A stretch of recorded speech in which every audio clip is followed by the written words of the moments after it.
Good afternoon and welcome back to the National Stadium. We greet you with the news that brilliant sunshine as we see the second half of this encounter. Volcano Green is need to get to 274 for victory.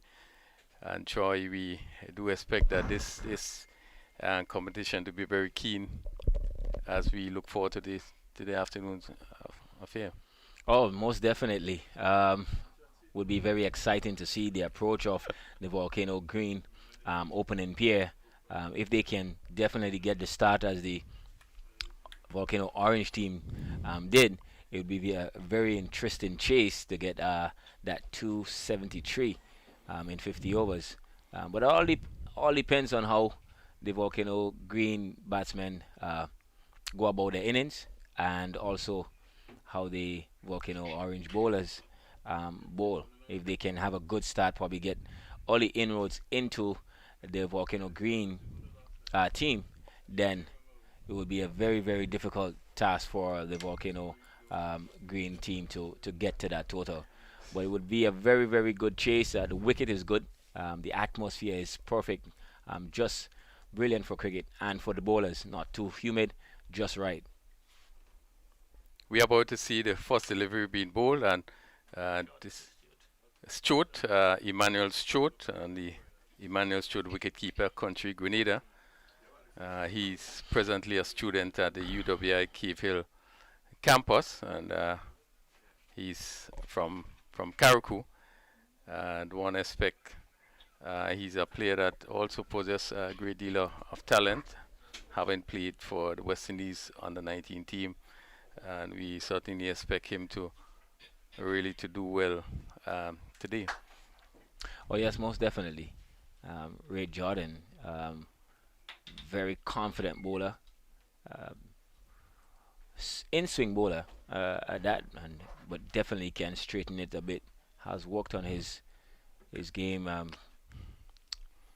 pretty hard, and definitely would like to see himself more consistently back into the Windward Island 11, and would definitely have a good showing here. Starts off really well, good um, two balls in good areas, having the batsman to think. We have seen a few deliveries, just keeping a bit low, and the keeper then not being able to collect, go down to a third man area, and that's one by. Again, ball just staying down a bit there from Jordan. Certainly not the sort of bounce that we saw on the opening. And he's bowling to two slips and a gully, a cover and a mid off on the offside. And there's a mid on a mid wicket on a long leg. As the left-handed Jamal James from St. Lucia comes in to strike, also Windwards Volcanoes contract, and left-handed, and his first year in this contract. So probably a lot is expected from James. Who was Well, most definitely. He would definitely put himself in a good position. All he has to do is just consolidate himself, think about what he needs to do, back himself and his confidence in how he got to this position, and just put runs on the board.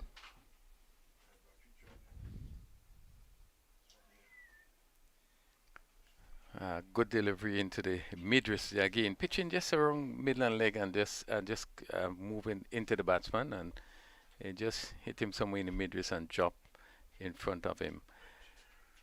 Volcano Orange 273 for all out in 50 overs. Just to give you a rundown of the score, Milius caught by Cotoy, Bo Lewis, and he went for 66. This was the first wicket to fall.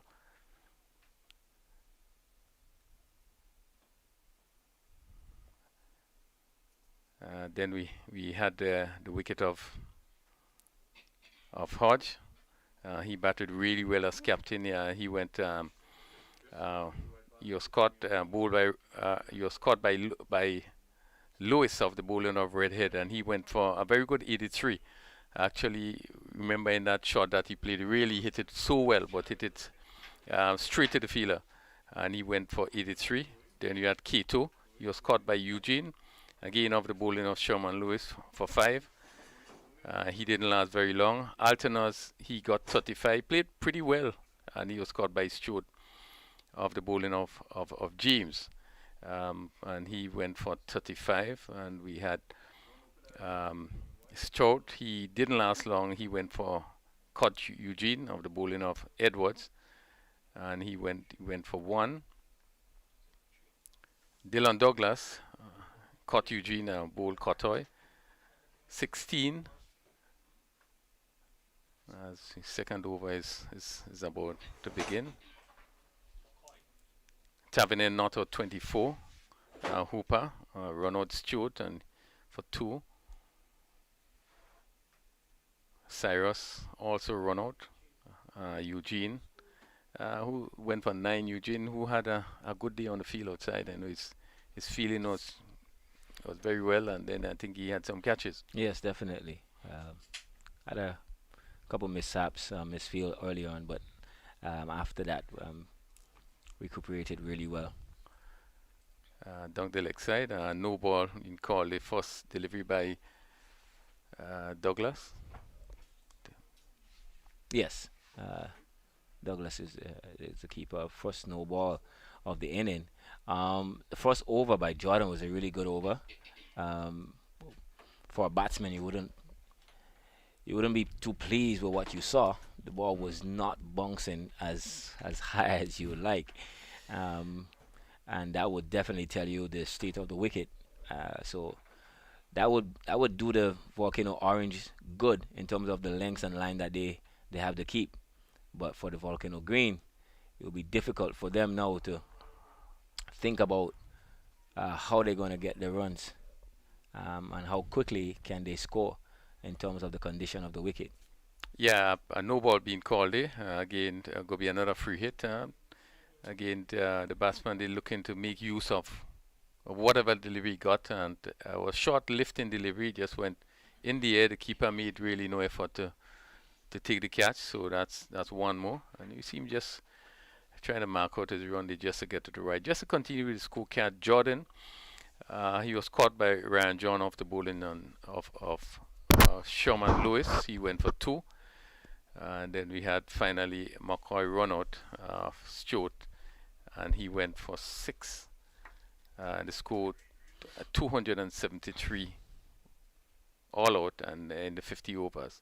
Sherman Lewis had 3 for 66, and I think he did bowl well, particularly when he came back for his second spell. I thought that he bowled very well from that sudden end, where he was able to really move the ball, particularly away from the left-handed batsman, and really is a spell of bowling that looked pretty encouraging to me. Oh yes, most definitely, and that's what I expect from your top bowlers. After having a bad start, to come back and be impressive, do the job that your captain asks, and certainly put his team in a good position to probably win this match.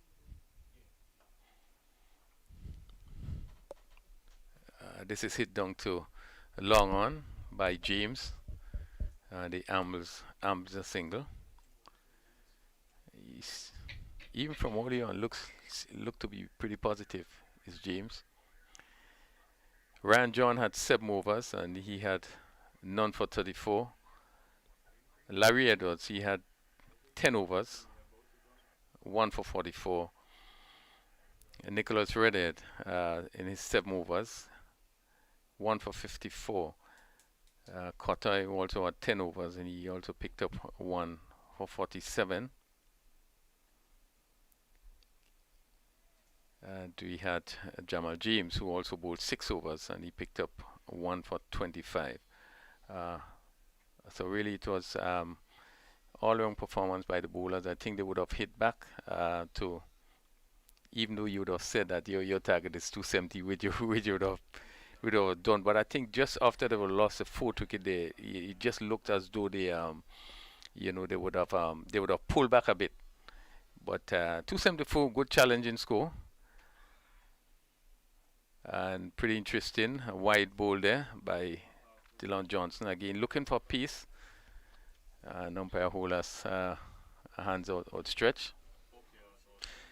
Yes, And so far the Volcano Orange team um, is doing the business, doing the job, getting the balls in good areas, and really giving the batsman something to think about, trying to get a wicket and to restrict them from scoring. And yeah, left-handed McCoy actually is bowling left arm over the wicket. Again, that ball comes in and let's see, comes off the hand and just seem to go onto the wicket. A good delivery, ball there, and Stewart is bowled.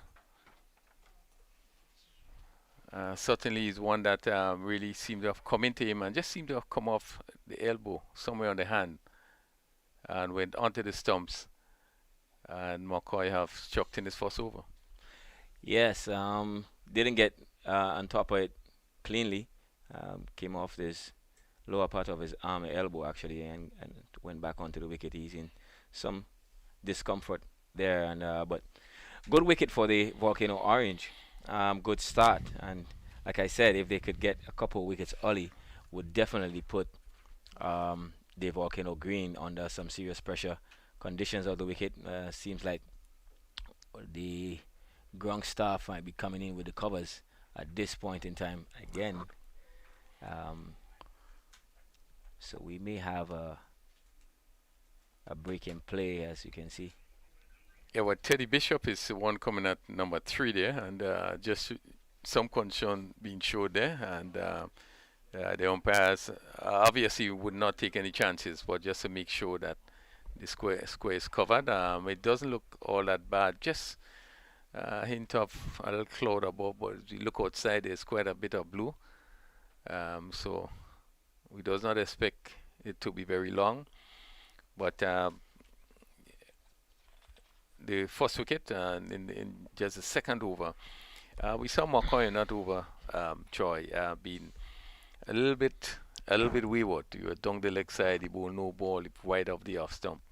But this is probably the first delivery probably would have get more or less on target and was able to get the ball to move on the bunks. I think the bunks also would have affected Stewart in that as he tend to cover up, it rushed into him and just hit just under the elbow and just went onto the stump. But really a good blow struck there, and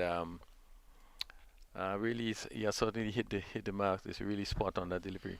Yeah, but just to give McCoy, some tap on the back. I think you have a big total, and you think now this wicket is very difficult. So if we can get a couple wickets early, I think he was trying to be very out all attacking, trying to get that ball to swing into the batsman, and then trying to get it away. Unfortunately, it wasn't as directed as he would want it, but as soon as he did, as you can see, he got the wicket off Stroke. Yeah, again, it's pretty good conditions. Bowling.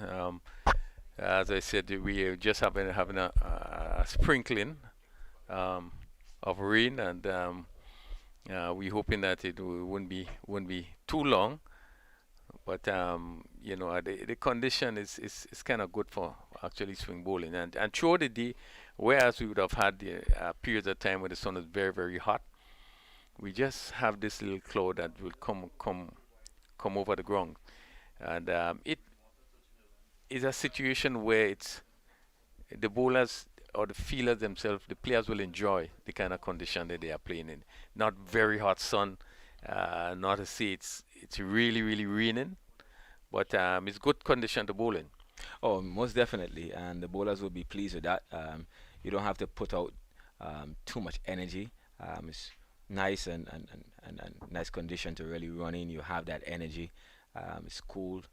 You get in assistance of the pitch for the ball to swing, and you always, as a fast bowler, want to see that ball nipping around in front of a batsman, giving yourself that opportunity to possibly get them caught in slip or by the keeper. So it's really good conditions. This actually too might help the Volcano Green with that sort of rain falling now. Maybe a little bit of moisture may come into the wicket, and that might give them give the wicket some help for the batsmen to play a lot more freely, as we saw a couple balls from Jordan, the first 3 balls or so of first over. Some was keeping low and not carrying as you would want, and that would tell you that the wicket has deteriorated. It would crack. It probably possibly have some cracks in it, and it would probably be slower as the ball gets softer, and be difficult for the middle order batsmen to really put away. But as the rain now is coming, and possibly for in the probably next 10 or 20 minutes, if the covers can stay on for that, that might help the Volcano Green, and for the wicket for them to probably play a lot more freer, and possibly get an opportunity to score freely and put on a good performance and trying to chase that total. Well, the news is Volcano Orange are chasing 274 for victory. After 2 overs, they are 6 for 1. And with the rain just coming slightly across the grounds, the grounds is now covered. So we will have a break for a few minutes. So we hope that you will join us then, probably next 10 or so minutes, where we can continue play in this very important game here today.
Of Grenada, Carriacou and Petite Martinique's diverse marine life and excellent dive sites still have the opportunity to enjoy the Pure Grenada Dive Fest as the 4th edition goes virtual.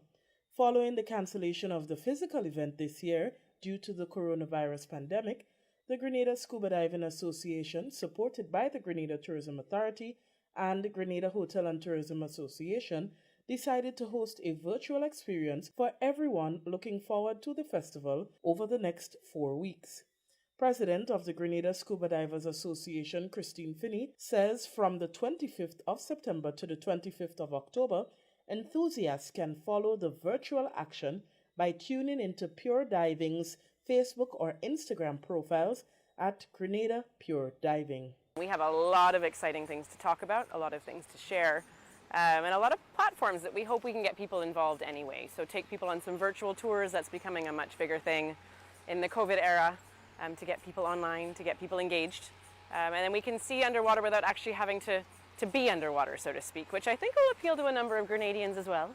And we're hoping to kind of encourage some more local participation, as well as getting our visitors overseas who are really dying to be back and be underwater, to kind of get them some little teasers and some little tasters, and to give them some competitions and maybe see themselves in a video or see themselves in a photo, and see if we can get some engagement and just some excitement.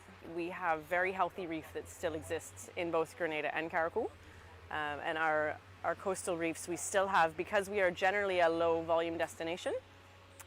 When our visitors come, they get very exclusive, very personalized experiences, interacting with our reef in a very eco-friendly, sustainable, non-touch, no-take kind of way.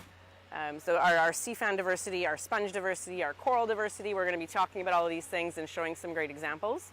We have some of the best reefs in the region and definitely in the Caribbean as well, and that's feedback that we get from our international guests on a very regular basis. Pure Dive Fest launched on 25th September, coinciding with the anniversary of the sinking of the Tyrrell Bay wreck. She is the latest addition to the destination's wreck lovers portfolio of amazing dive sites in Grenada and Carriacou. A video was posted on social media to share the story about her interesting service life to the people of Grenada, her clean sinking, and her continued contribution to the destination as a popular attraction and an artificial reef. The GSDA president also announced that Beginners Dive Day will be the only live event this year. Our Beginners Dive Day, which really focuses on our local dive market, kind of giving Grenadians the experience to see what it means to try to learn to dive, what the first kind of day experience looks like, what the equipment looks like, and we're going to get some of our local kind of known personalities in the pool with some instructors to give that experience a try in a way that we can kind of present that to the public. So super important, and we make a big ask that if anybody's even remotely interested, that you get online on Instagram or Facebook, go to Grenada Pure Diving or Grenada Pure Diving. If you Google that, you're going to come up with our website as well. It includes our COVID protocols if anyone's got interest in that and you want to make sure we're doing our thing. We definitely have a thorough protocol that we vetted. Our member shops are ready and open for business, but we just need to make sure that we're doing it in a safe way. So there's a lot of information and a lot of good stuff to share, and we're just excited to get that out there, and we hope we can get some participation. Pure Dive Fest 2020 culminates on the 59th anniversary of the sinking of the Titanic of the Caribbean, the Bianca C, on October 24. Nautical assistant Chanel Sandy says the GTA is happy to support the virtual Pure Grenada Dive Fest this year.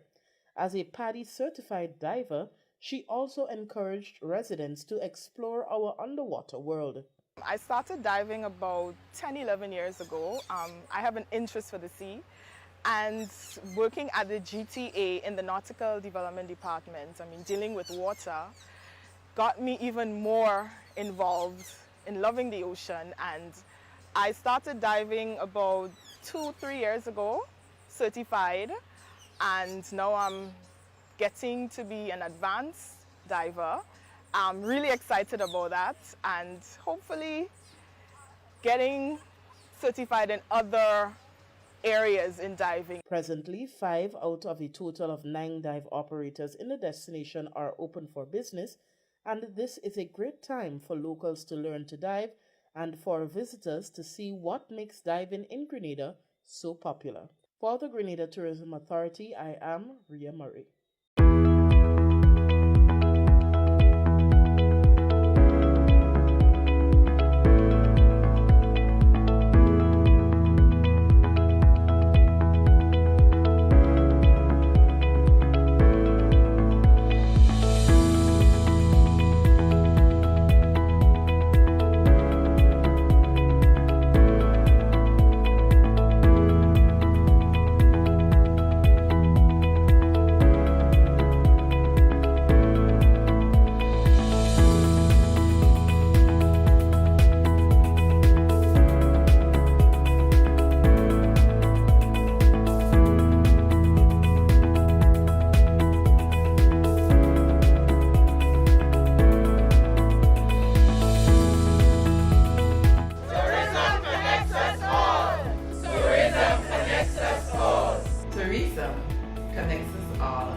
Tourism connects us all.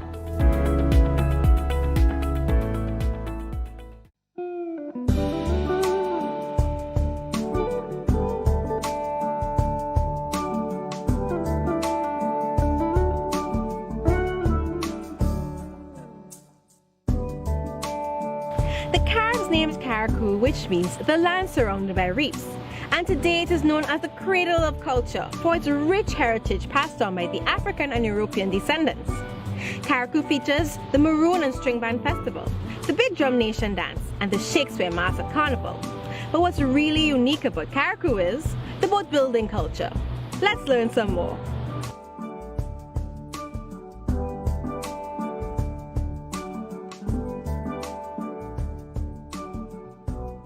Carriacou sloops, I think, is one of the most prettiest sloops that we have around. All right, and especially when they when you put the sails on them and you put them on the seawater and they start sailing. So I believe that is one of the difference between our sloops here and other sloops around. Well, our designs here is more like the Nova Scotia design and not the Scottish design. And you know what really happened is a lot of people, I mean, I wouldn't doubt that to say the Scottish people came here to build vessels for us. But for me, I don't believe that because of the designs, the different designs in it. You know, our designs is more like this Nova Scotia designs. They are the same thing, but not the Scottish design. You can go to Barbados, Jamaica, you can go to all these different islands. And in a lot of islands, you can do a lot of the same things. You can do canopy tours, you can do things that every single island has. Okay, no other island has this. Carriacou and Petit Martinique are the only islands in the Caribbean that has boat building on this scale. At Windward is part of the culture of the people of Windward. So I have poems on boat building. So we do poems, and of course we bring them to the beach and explain the parts of the boat and talk to the shipwrights and so on. So we do that to keep the culture alive. So being an alumni from the university, I've immersed myself in the culture in Grenada and love it since first came here. And loving sailboats and I lived in my sailboat when I was here, going to school. I started hearing about the sloops and the tradition of the building of the sloops.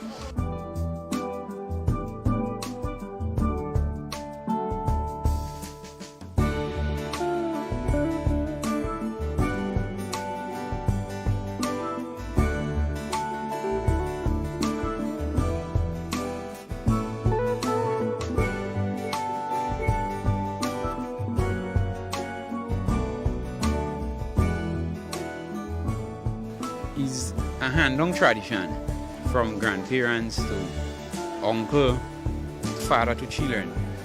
So, and going around them and walking on holidays, yeah. Well, Windward is where we have is a boat building village in Carriacou. And if this thing had gone from here, everything gone, you know. What drove us to make this film, for me personally, it's very personal because my grandfather is, and my parents, my mother is from Carriacou, so from Windward. So Jassy Compton that you saw in the film is my great uncle. And that personal level of remembering spending childhoods here in Windward and in Carriacou was what drove me to find that passion, find that emotion and bring that through in the film about how important this, not only the boat building is, but how important Carriacou is to me. It took a really long time. It took 3 years of filming, and during that time we had many setbacks, many challenges, and it's not an easy thing building a vessel, and it's not an easy thing making a film.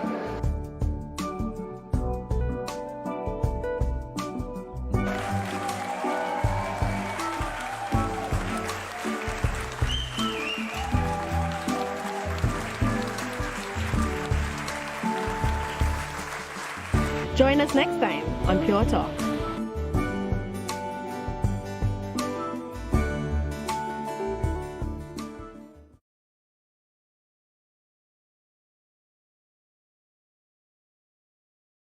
My name is Anthony McLaren, but everybody know me like Nero.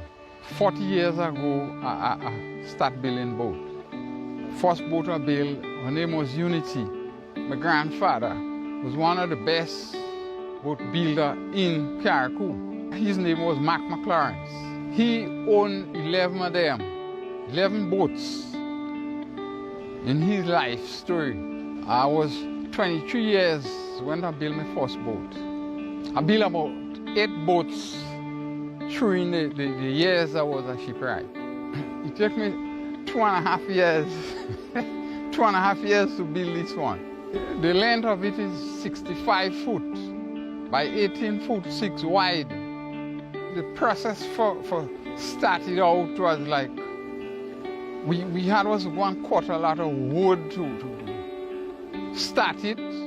We sent for the main part of it is the keel that come from Guyana, and the rest of lumber came, well, it's lumber from Honduras, but the company in Grenada order it and we buy it from them.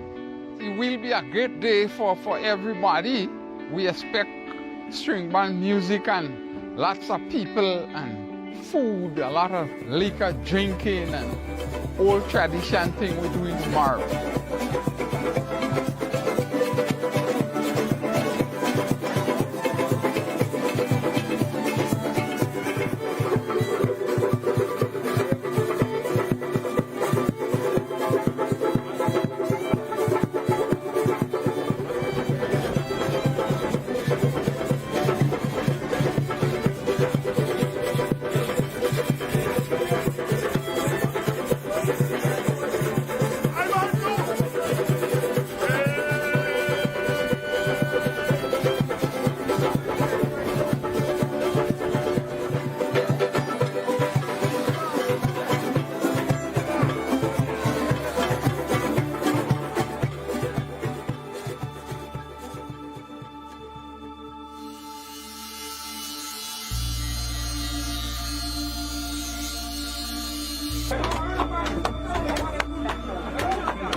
Welcome back to the National Stadium. Again, we greet you in brilliant sunshine as Volcano Orange will continue their effort in trying to get to 274 for victory.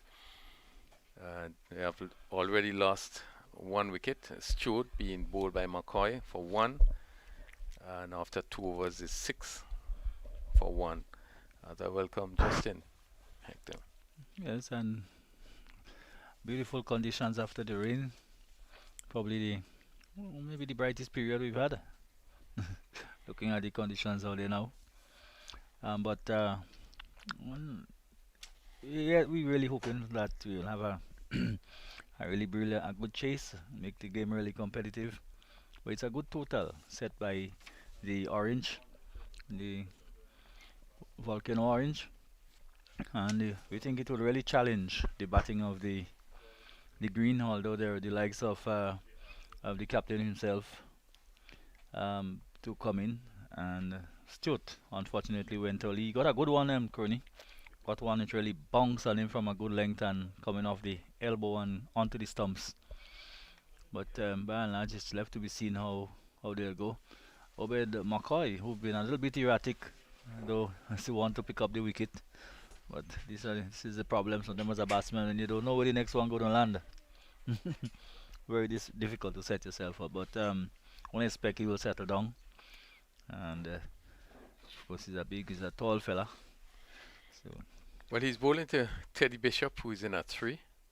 This ball is played down to backward square neatly, so Bishop is off the mark. It's a continuation of that at second over. It's 7 for 1. And McCoy is said to have been pretty erratic in his first few deliveries. But I see that one that he got Stewart was a good one that really hustled him. And I think he was defeated by the bounce of it. He just really, he looking at pretty uncomfortable position as it went off his arms and into the stump. James get as a beauty. James cover up and that one left him, and this is what we expect. We know of McCoy, who would have obviously played at the highest level, and his last three deliveries really would have shown that he's a bowler of some quality. Yes, indeed, and of course he's settling down now into his work, and as I said, probably further strengthening of the offside with this delivery going away from the batsman. Now we see a ring of fieldsmen on the offside, so attacking fully. There's only 2 men on the onside, so maybe now we see another player. Yes, only 2 men on the onside. Yeah, interesting field placement there for the left hander. 2 slips and a gully, more like a third slip, but he's going back here to a gully position. Then you have a cover point, a cover mid off on the offside. 6 players on the offside. So McCoy again just struggling a little bit with his line and his length. Delivery wide and swinging away and being called wide by the umpire. Let's see the type of field probably associated with the first innings of a first class match. Lots of men around the bat, pretty close proximity to the batsman. 2 slips and a wideish gully and a backward point and cover and extra cover. So pretty attacking field. Again, good shape, good swing, good pace too. And McCoy, another no ball. Well, probably will be here till tomorrow. What we have seen, I think, on both teams, even in the Volcano Greens bowling, we would have seen that there have been quite a number of no balls. Ryan John in particular, a bowler that is not used to be bowling no balls, he did bowl quite a bit of no ball. Then we have Sherman Lewis did bowl a few, and we did have quite a bit of extras in that first inning, and we seemingly having the same thing in the second inning. So here is McCoy.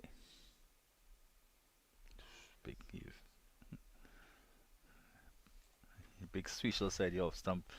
The bit probably a little bit unsettled with a few of the deliveries which should have beaten him outside the off stump going away. And probably thinking there's one that he can free his arms, but that was not to be. So finally that over comes to an end. Probably an assurance that we won't be here after 8 o'clock tonight. Yes, and James again, getting something probably up in the act that he want to look at to take full advantage of. It just seems as though if it's close to him in his act, he's gonna throw his bat at it, and having a wily swing at this one outside the off stump that went further away. That completes McCoy's first over. It's now 2 overs. It's 9 for 1. The right-handed Teddy Bishop's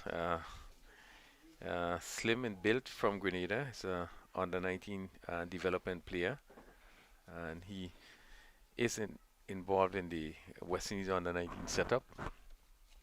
He were in the training squad last year, and a lot is expected of him. Once again, similar feel to Bishop, who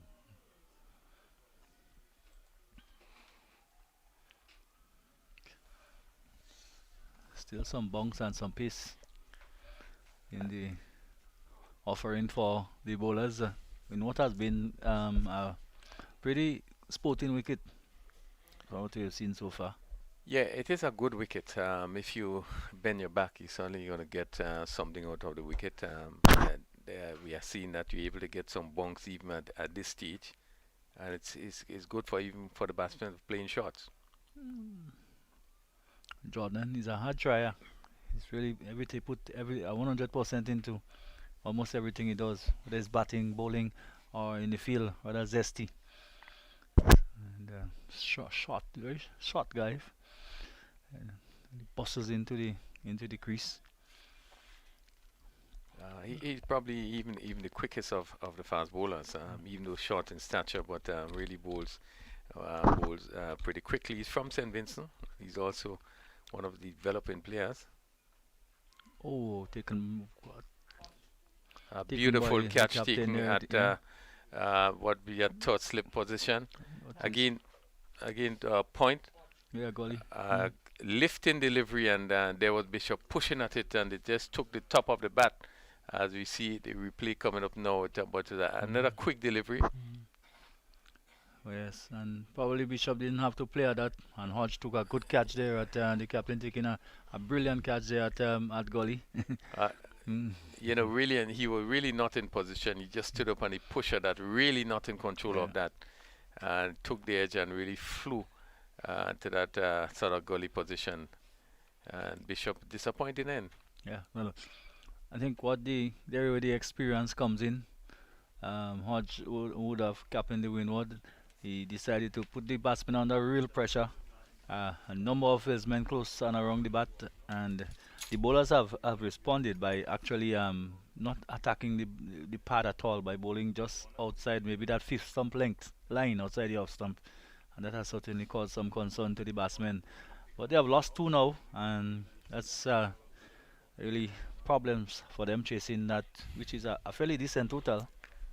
Yes, lost 2 wickets, and really they are up against it. And I think they are facing two bowlers that really Jordan in particular. I think is probably the quickest, and the fast bowlers, and then Howard McCoy with his experience and the swing that he has been getting really is a challenge for those batsmen. Volcanoes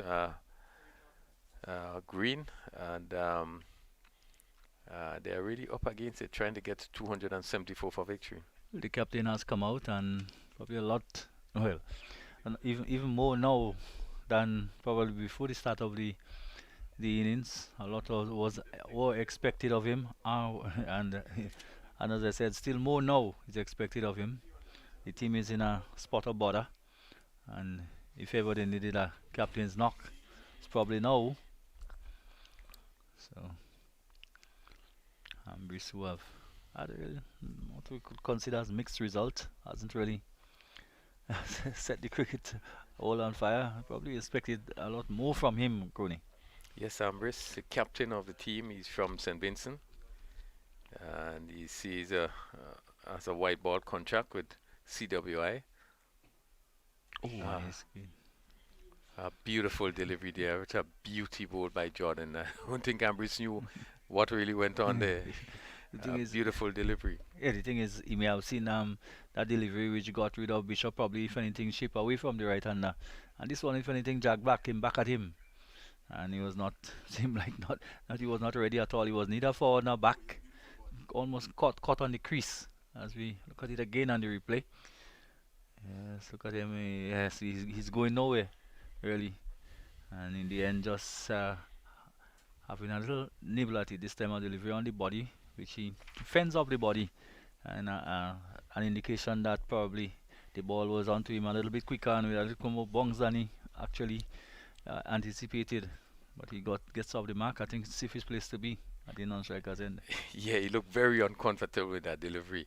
You can see that he has been hustling into motion there and really didn't play that ball comfortably. It went down to just on the onside in front of him, and he took a single. But really you've seen a sense of discomfort as Jordan seemed to be really bending his back coming in from that southern end. One can hear the thump onto the leather on wood as probably hitting the bat pretty hard. These bowlers with that kind of 10 for 2, we're over 3 gone, and well, the score will tell you that they're way behind what they're asked to score at the moment. Yes, a good over by Jordan. I think it was a quick over. We seen him extracting quite a great deal of bounce and giving batsmen a great deal of difficulty. Bishop being caught in the gully, and there we see Brice, even the few deliveries that he faced, didn't look too comfortable. But he's going to prepare to face McCoy from this northern end. And obviously McCoy is a different kettle of fish. This one, he moves the ball a bit and somehow being able to extract a bit of bounce. We seem to have marked a guard somewhere pretty close to off stump, If where he's standing, maybe somewhere just between middle and off. Probably trying to cater for the away movement by McCoy, but McCoy, if anything, has been taking the ball back into the right hand as it did on this occasion. One could obviously see the ball tailing back in to the right hander. Ambridge played it well though. Yeah, and that's a danger ball. I mean, the normal movement of the left hander would be the ball leaving the right-handed batsman. When you were able to bring it back, that is a dangerous one, and this was a good one. And Ambridge was equal to it as he covered up and push it back on the onside. Well, McCoy may not be as he comes in again. Crunch through the offside. Well, that would run pretty good. Would run close to the bungee. Maybe pull back. It has, and it has 2 runs. As I was saying, McCoy hasn't shown us yet that he's bowling the one that is going away from the right hander. So far, everything has been either coming into the right hander, going away from the left hander. So probably he isn't quite following the left-handed script, whereby most left-handers will tend to push the ball away from the right-hander and into the left-hander. He seemed to be going counter that. Ooh, again. Yeah, again, bringing the ball in. That's went between the body and the bat there. Yeah, a little loose there from Ambris. They seem to be shaken up a little bit. I don't know if the few delivery he received from Jordan really would have kind of shaken him up a bit, but he didn't look too comfortable playing this delivery. Feet not going at all. Still early days in his innings.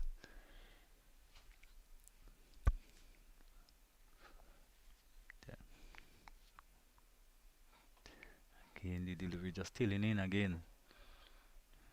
And Ambris will be happy to just come back for a second. Maybe just McCoy probably just need to shift that line a little bit more towards the off stump, maybe. And attack Ambris around that 5th stump. Ambris tends to nick off on a few of deliveries which when they're probably just outside his off stump. Not known to come across his off stump too much. Yeah, this was played well, probably around middle and leg stump, and he turned it down to backwards square and picked up 2. As you said, Justin, just need to pitch it just a little wide off the off stump, so you have the batsman in doubt whether or not they're going to come back or whether or not they're going to leave him. Yes. This is the sort of line you want to be bowling. Yeah, it's just about that 5th stump line. That line, the one which actually bounced and came back at Ambris, which went between the bat and the body. Was just about that line. But the white ball Grenada tends to. There's a theory that it swings for about 3 overs or again. Yes, I don't think it swings as probably the red ball will, and then you have the fact that you could shine the red ball and you see the difference in terms of having that shine inside and that rough side, which obviously would make the ball pretty uneven. You're able to get it to swing a lot more. The white ball is if you don't get that sort of shine, you probably would get on the red ball, But as you know, the white ball is used for the shorter version of the game. But again, so you want to make full use of it when it's hard. Yeah. Sometimes you the only issue about the ball sometimes it just it's very mental sometimes. Yeah, although they're all manufactured probably in the same. Oh, and there's another beauty again from Jordan. Where is he getting that from? A delivery which he almost turned the batsman around, which somewhere around probably middle and leg. Yeah, just about middle and leg. Then that left him move outside the off stump. But the pace that he's getting, the keeper had to take this maybe around chest height. So he tells you that he's really steaming in. Bowling is one thing to bowl fast, but to be accurate. And we have seen that he certainly have been doing that so far. Flashing again outside the off stump and really just can't seem to get the measure of Jordan, and these players of this stature, they tends to what we call them. We describe them as being stiff. Yeah, they doesn't come off a very long run, but they hits the bat very hard, and they seem to be always seem to be hustling you because they always seem to be rushing onto you a little quicker than you anticipate. Gain off the edge. You would know if, as an opening batsman yourself, uh, if you have a tall fast bowler coming in from a long run, you have probably enough time to condition your mind and to, you know, and to concentrate on what he might be doing. And even if he's bowling at a similar pace or faster, it seems somehow easier to negotiate than a man who is just bustling from a few paces. And you always seem hustled because you never seem to have the time. You never prepare. Or maybe you could.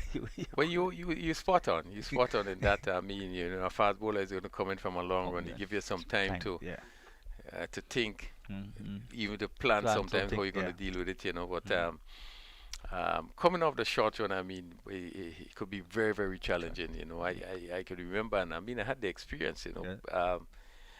People like Winston Davis. Matter of fact, Malcolm Marshall, he used to come off not a very long run, but those guys really nippy, comes off very, very quickly. It makes it very difficult, very uncomfortable. Even into the offside by Ambrose. That's what you want to see Ambrose doing as a bowler. You want to see him coming, trying to get onto that front foot and looking to drive, because he doesn't really cover that off stump in a sense. Doesn't come across the wicket a great deal.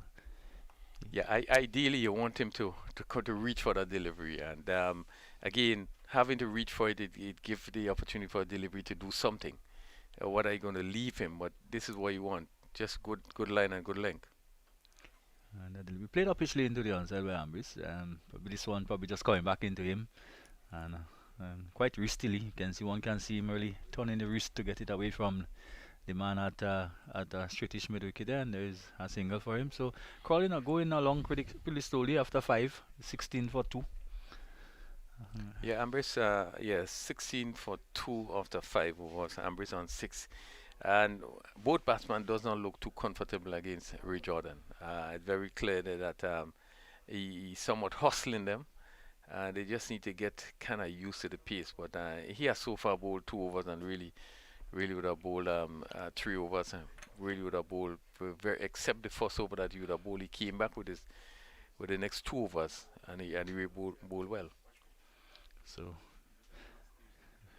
can predict what Mokka is going to deliver this time in this over. It really has been thereabout again. Let's see that, as you were saying, Crony, the stock delivery seemed to be the one coming into the right hander, and we really haven't seen much of him trying to push the ball across. Yeah, which would have been the lethal delivery with all of those. And even with that, with the ball coming into the right hander, you just bowling a bit too straight. Yeah, you want it to be just outside the off stump, and having the batsman to reach for it. Oh, this time probably the attempt to push it a little bit wider, and that erratic spell continues. Maybe I don't know if his rhythm is not quite in sync. Yeah, I guess he tried to let this one leave the batsman. It was very right. Just seemed to, even in his run up, he didn't look too right with his delivery. I guess he was trying to use a different angle to bowl a different delivery, but he really didn't. He didn't come off well at all.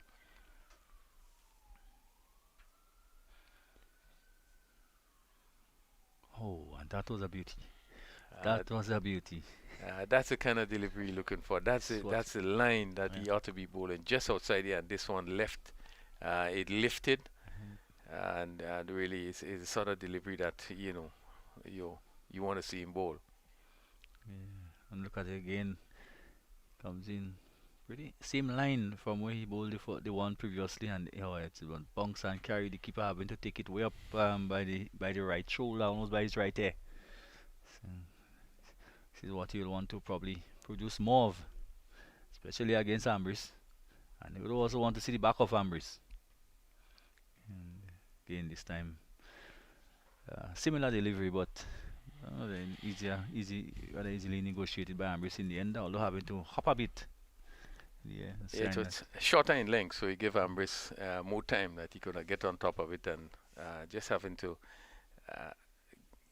probably stand up a bit and just push it on the offside. He just need to adjust his length there.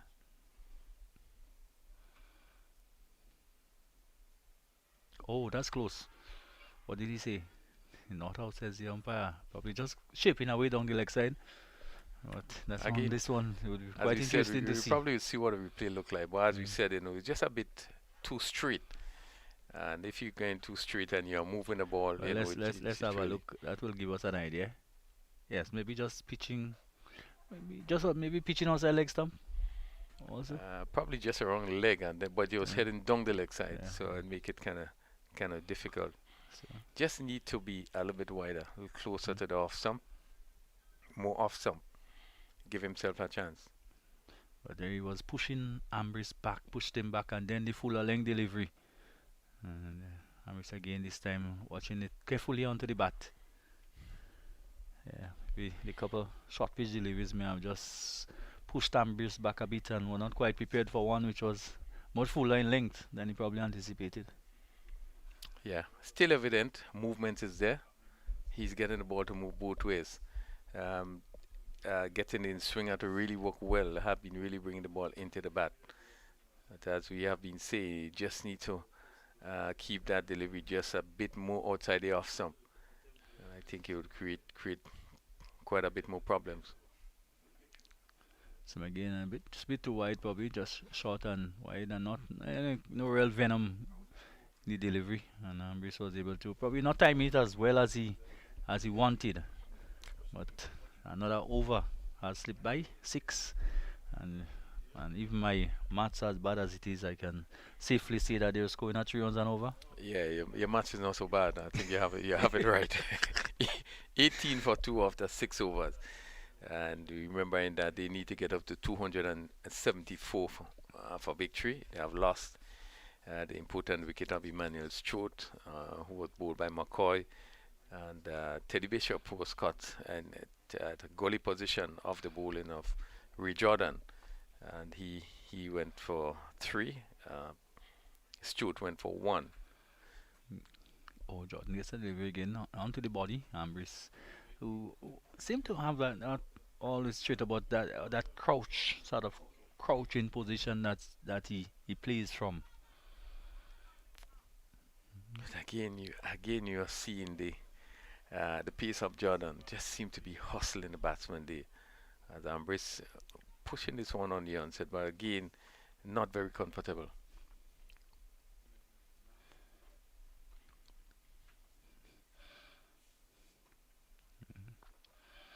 Well, I'm not a physician. I mean, a student of physics, but probably I don't know, Gurney, if you could talk a bit about the the aerodynamics of this this cricket ball is a strange thing.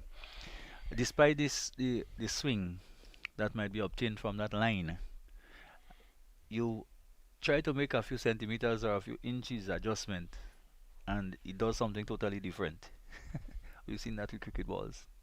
What about that will cause that? Probably just a few inches different.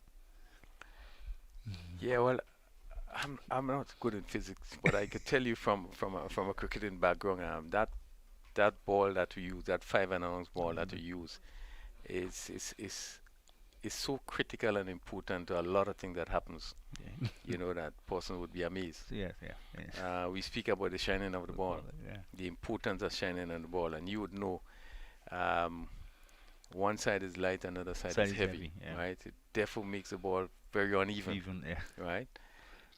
Off balance in a case, which means one side of the ball could be heavier than the other side. And the obvious thinking is that it will more pull to the heavier side, pull to the heavy side. Therefore, knowing that, then you need to adjust in such a way that you're able to get the ball to go the side you want. The whole aspect of using the crease. Right. All right, so one might be able to go wide, put yourself in a position to angle. You go close to the wicket, you put yourself in a position to angle. All that is important, and obviously how you hold the ball is the important part of the puzzle in terms of how you grip it. And that's an amazing catch. Beautiful shot. A magnificent catch, in fact. Ambris can't believe it. He hit it well, but found the man. That was a very, very good catch. In there at the short mid-wicket position. And Ambris has to go.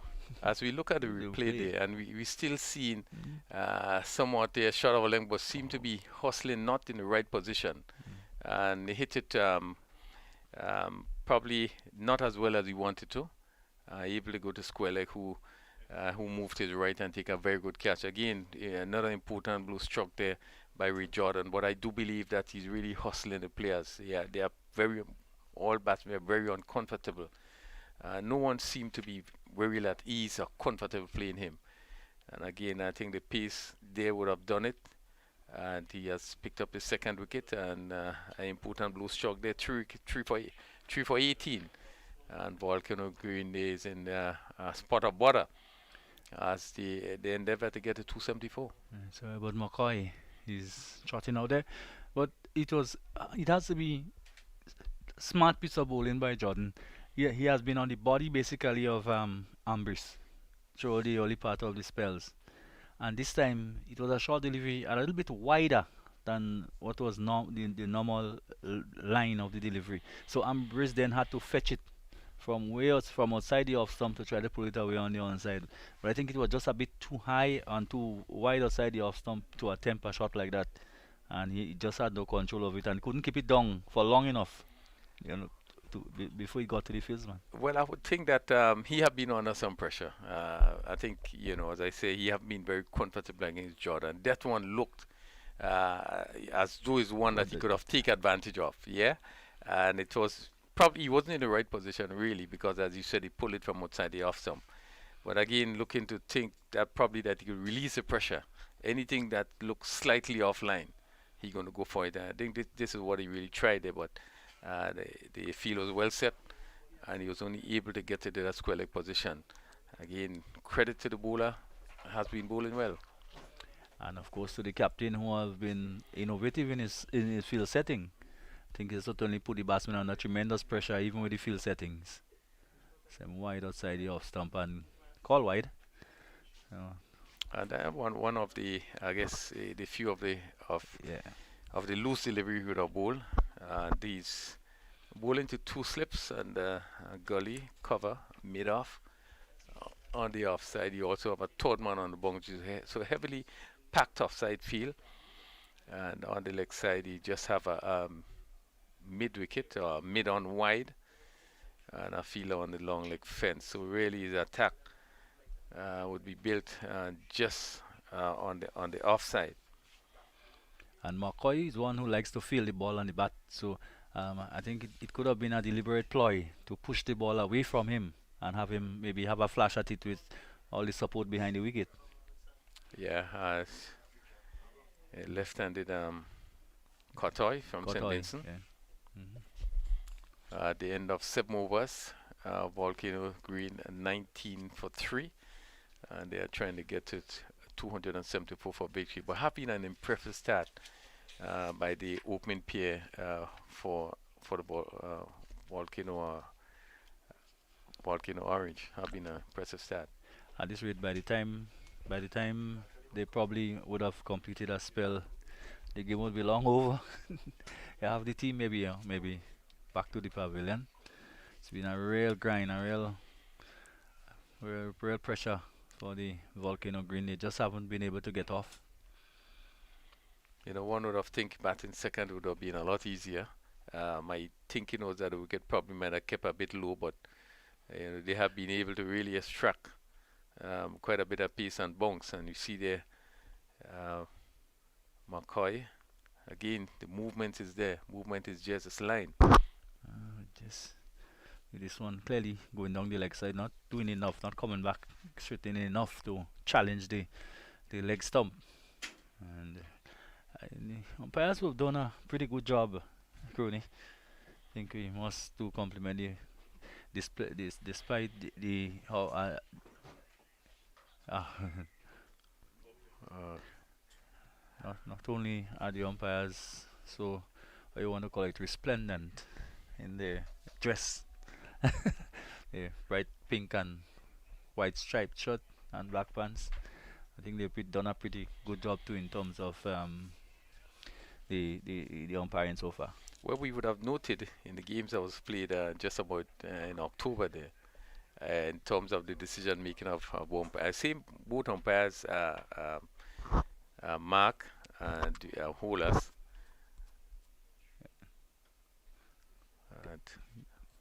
And we would have commented in terms of the decision making, in terms of how they handle the game. I thought that, and we having the advantage of the replay, Yeah. how good the decision, or they were Yeah. spot on in terms of the decision that they have made. I think, and it seems today that they continue in that vein. Yes, we had one leg before decision where the ball was played, Yeah.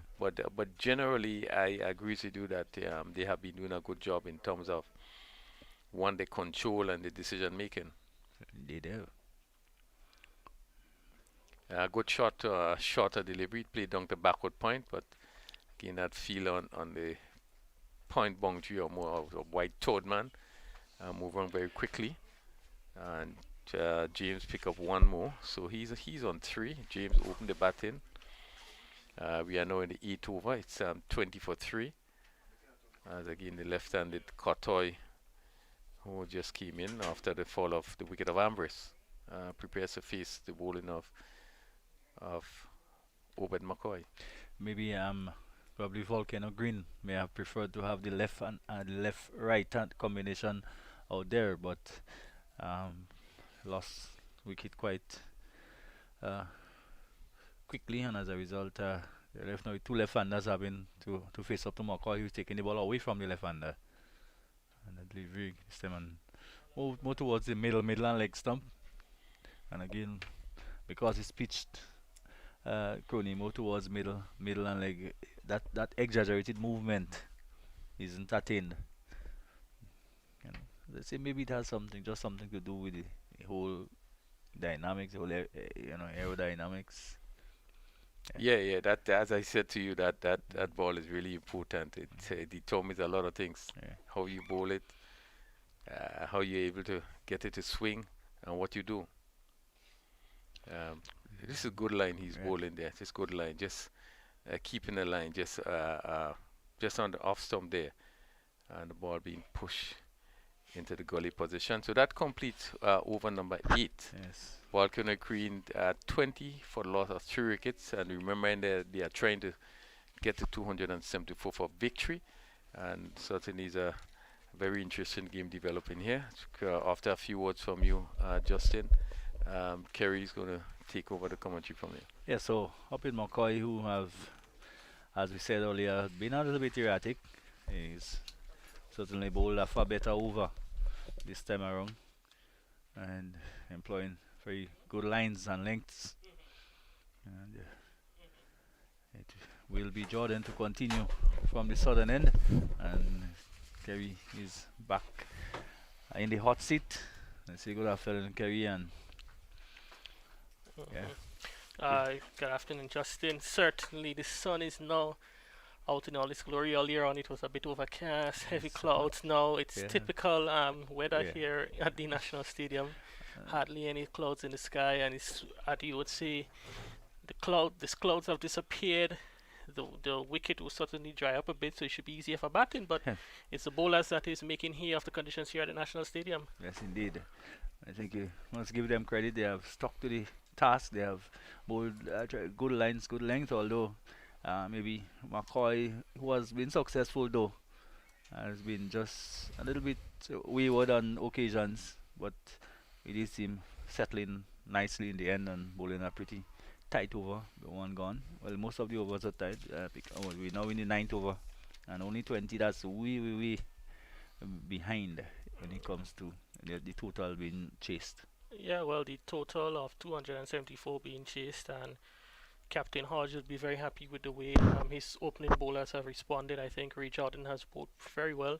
Even you saw the talented Sunil Ambris, very experienced at this level. He was finding it a bit difficult there against Ray Jordan. So it's certainly kudos to the bowlers, the duo from St. Vincent.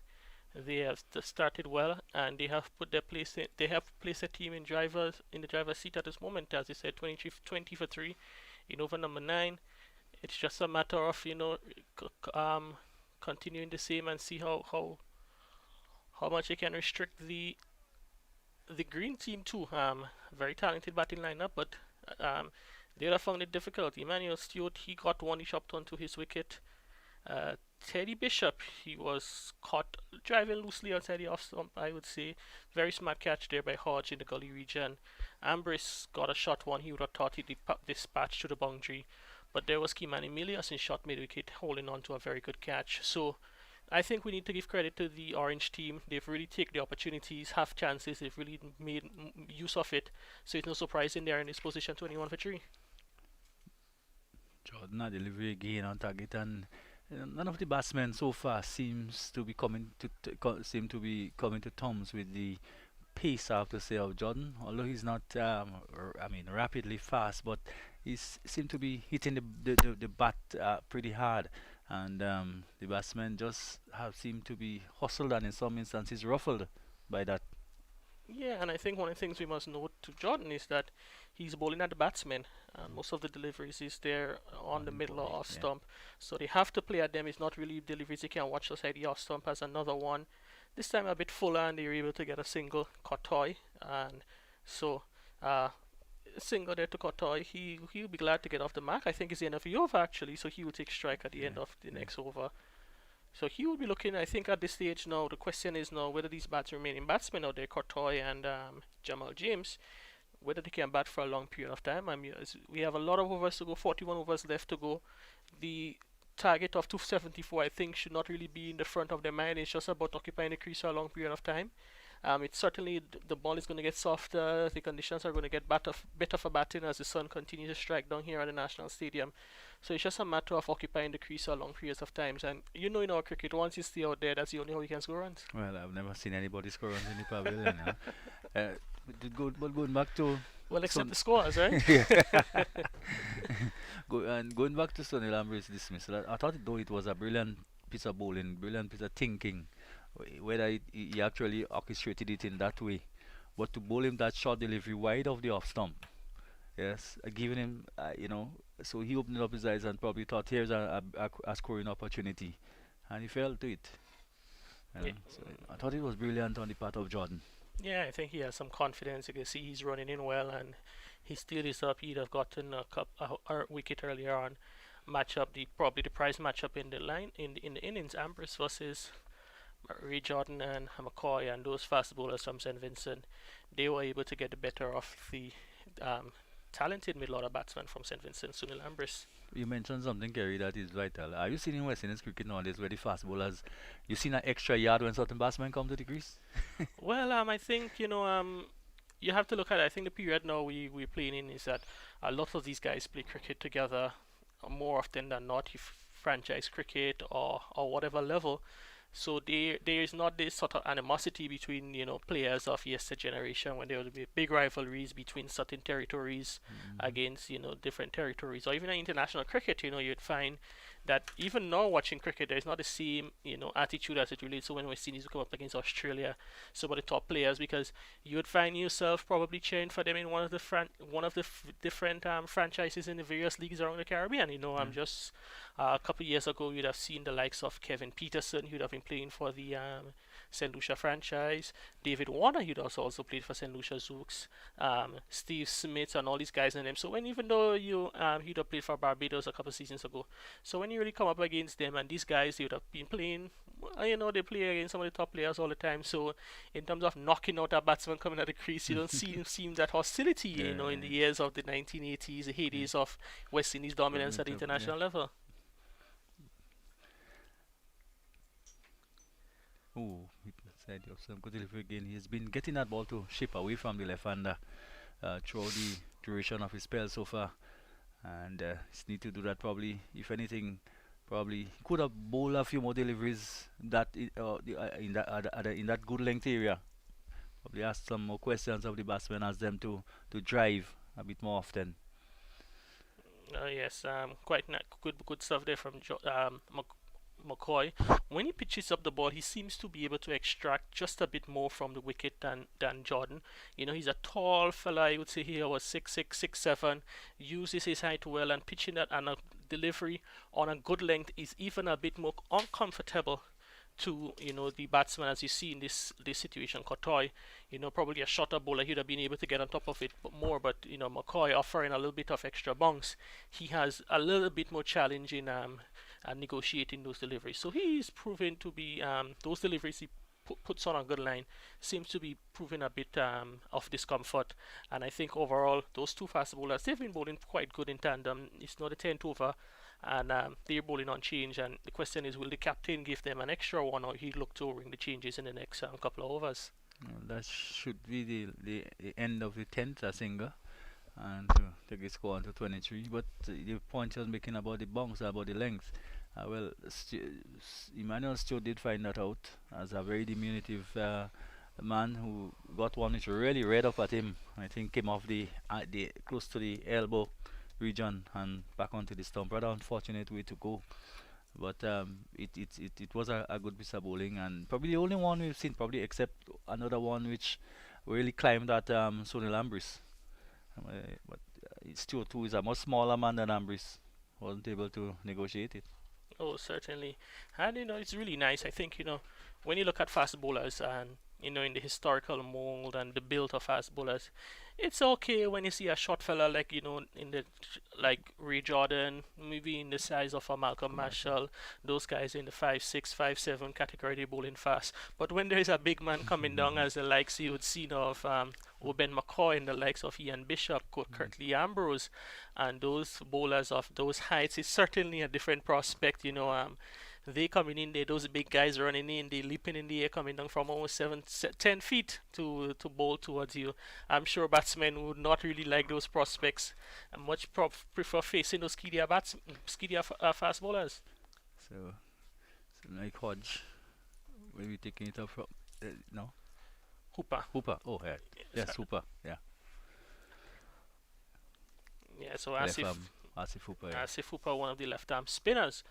Players from St. Vincent and the Grenadines. He is one of the development players, quite talented off-spin bowler. He would have been around for a while. Would have represented the Windwards Volcanoes or the Windward Islands at the first class level prior. So he would be looking to get back into the to the squad. He's had some spells for the couple of matches so far. He'd have previously in game number 2. He'd have about 10 overs, none for 33. So quite economical performance on Thursday. But he'll be looking for his team in the position they are now to add a couple more wickets to those economical figures. He was quite consistent too during the T10 tournament. Just completed in St. Vincent. And the leverage coming off the outer portion of the bat. And Kerry, well, here we are at the National Stadium, but if you go back to history of cricket in Queen's Park, a lot of these battles were fought right in Queen's Park. I remember as a schoolboy running away to come and see Colin Croft against Vivian Richards, and it was frightening, you know. And at one time I told myself, no, you don't have to be like these guys play for the same team, 2 West Indian players, yeah. And I wanted to believe that Croft would have added 2 more yards of pace once we walked out of to the crease, you know. But that was the competitive nature of things you were talking about in this era. Yeah, well, the unfortunate things for persons from my age group is that we'd have missed out on seeing some of those cricket live. We'd have heard of many battles here at the National Stadium. You know, the old Combined Islanders versus you know, Barbados and Jamaica and so forth. So there's a long history of cricket, and it's now hope that this current generation of cricketers can look to continue some of the standards that would have been set prior.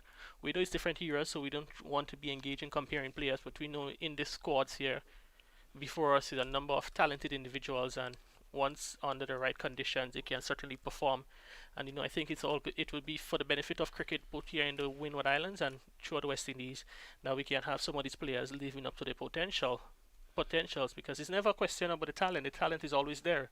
It's always about the situation and the circumstances that surrounds them that is put in place so that we can get the best out of our players. And it's a change in the bowling that looks like it's going to be Kevin Stout, the all-around out of Barbados. He is one of the contracted players with the Windward Islands Volcanoes. He is taking up the action, and good conditions for him to be coming in under, not under any pressure and stuff, so he can come and bowl within himself and look to continue the pressure that was established by the opening pair. So 26 for 3 in 11 overs. It's certainly good opportunity for Stout to be bowling. Yes, and it's really time for consolidation on the part of the Volcano Greens. Stout starts with a wide. Just one day, I think, maybe just a bit loose there, maybe extra exuberant to get the first one out of his hand, and looking to push a batsman back on the back foot, sliding down the leg side. He would have been one of those campaigners who would have been around for a period of time. Quite talented. He's regarded highly within the cricket in circles in the West Indies, and it's an opportunity now for him to lead to the Volcanoes to further triumph, as this one badly lined on the line of the leg stump, and easy pickings there for Kieran Kotoy. Yes, delivery full and wide down the leg side. So far, he haven't got his radar right at all, and Kotoy cashing in. I think it's a game now of patience for the Volcano Green, and they're under some pressure. They're not way behind in terms of the rate, but they need to just keep on going. This to need to take it really as deep as they possibly can, and just assess it as they go. It's a beautiful catch there. It Kotoy looks can't believe it. It yes, he can't believe it. Keto. Well caught there by Keto in the mid-wicket area.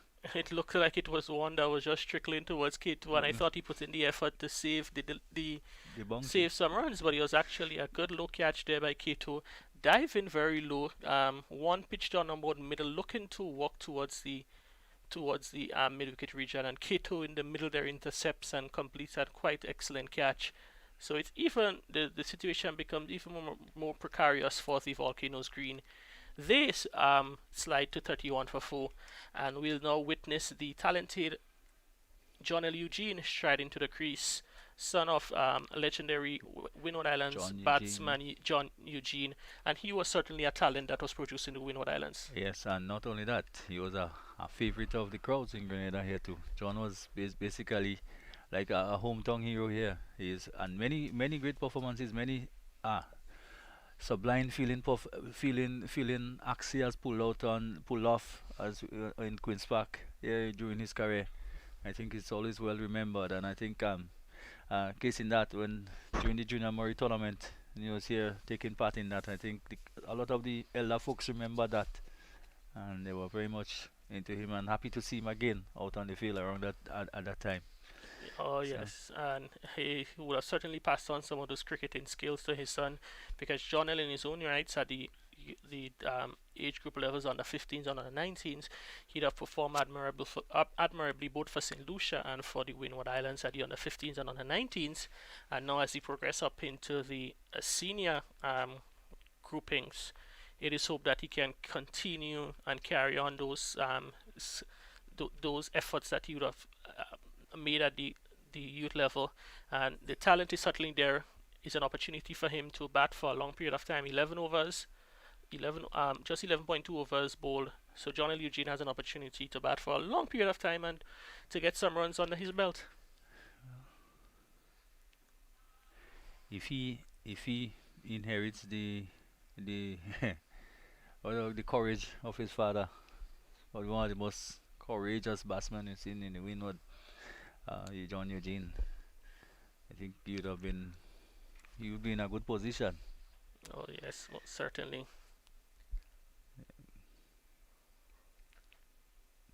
Stout so far, most of the deliveries has been on the either down the leg side or it has been attacking the middle and the leg stump line. This is the first one I think he would have pitched outside the off stump, so he seems to be attacking the stumps to get the batsman to play, and we would have seen Katoy would have gotten one pitch probably, you would say, on another day he would have hit that more crisply and that would have screamed towards the boundary on the leg side, but he was only able to hit it to K2 at short mid wicket, so disappointing in there for Katoy. Very short, but you know, to that John Eugene probably when a delivery like that would have had made on and made off scrambling, you know. Chuck the ball very, very hard, John Eugene. As we see, Jonel is off the mark. He picks up a single. Nicely played shot driven through the covers region. And Hooper at mid-off, he went around to do the fill-in. So Jonel will be feeling a bit better. Run to his dame. And as they say, every inning starts with the first single or the first run. It's a sort of far easier period now for these two batsmen with Jordan out of the way and of course McCoy. Stout is, I would like to call him a dibbly-doubly type of bowler, but really there's no real threat. He's not so far I haven't seen anything that should really trouble this batsman too much. Yeah, he's more a line and length bowler looking to put the ball in on a spot, move it in either direction, and the batsmen out there right now would be much happier facing that type of bowling as compared to Ray Jordan, who tends to push the batsman back a bit and skid onto them a bit faster, and Obed McCoy, which can get one to lift off a good length. So it is certainly more easier prospect facing up against, and let us hope that they can build a partnership. The two youngsters, Jamal James and Jonel Eugene, both from the island of St. Lucia, has the opportunity to lay the foundation or create a platform to help the team chase what looks to be a daunting target at the moment. 274 from 24 for 4 to 274. It seems like it's a long way off, but you can only get it one run at a time, so they have to start from scratch. Yeah, so it's really that 34 for 4 scoring on the 3 runs and over. It's survival, basically survival mode for the batsman right now. And you see the game is never actually over until it's over. Oh, yes, and we have seen situations already when teams would have been considered to be written off, and you see one big partnership, what one big partnership can do. And when you look at the lineup, it's really, I think, down to this pair at the wicket. You have Ryan John D all around to come next, but after him you'll find Larry Edwards, who is no slouch with the bats. He can score some runs. Sherman Lewis, Nicholas Redhead and Dylan John, it's just the fast bowlers. You would not expect them to score much if they are to chase 300 and 274 for victory. And I want to go back to the Ambrose dismissal, Kerry. And in international cricket, we've been seeing that mode of dismissal quite often. It's of Virat Kohli out in a similar fashion recently. Ricky Ponting, I think it was also in that short mid. Aaron Finch. So it has become a really important position, that short mid wicket position, especially when with batsmen who is trying to attack. Yes, and it is also a run saving position, and it's a wicket taking position. That short mid wicket fielder, it's basically shot on the outside there, right in the sight of the batsman. Telling them you have to hit the ball well if you want to pull or flick through that area. And you see more times than has been the norm that it is a wicket taking position. So it takes a bit of bravery to be feeling in those positions at times, because sometimes you have the pull shot or the flick shot coming directly off the face of the bat, and very limited time to react, and oftentimes the fielders in those positions pull off quite brilliant catches. So it's Stout to continue from the northern end of the ground. That one, I think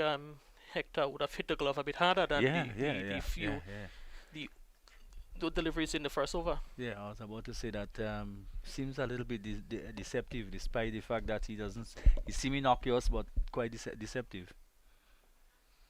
That's another good delivery there. Beautiful shot, and even equally better shot there from Jamal James. And excellent running from the two St. Lucian batsmen. They are able to complete 3 runs. So I think overall quite good cricket.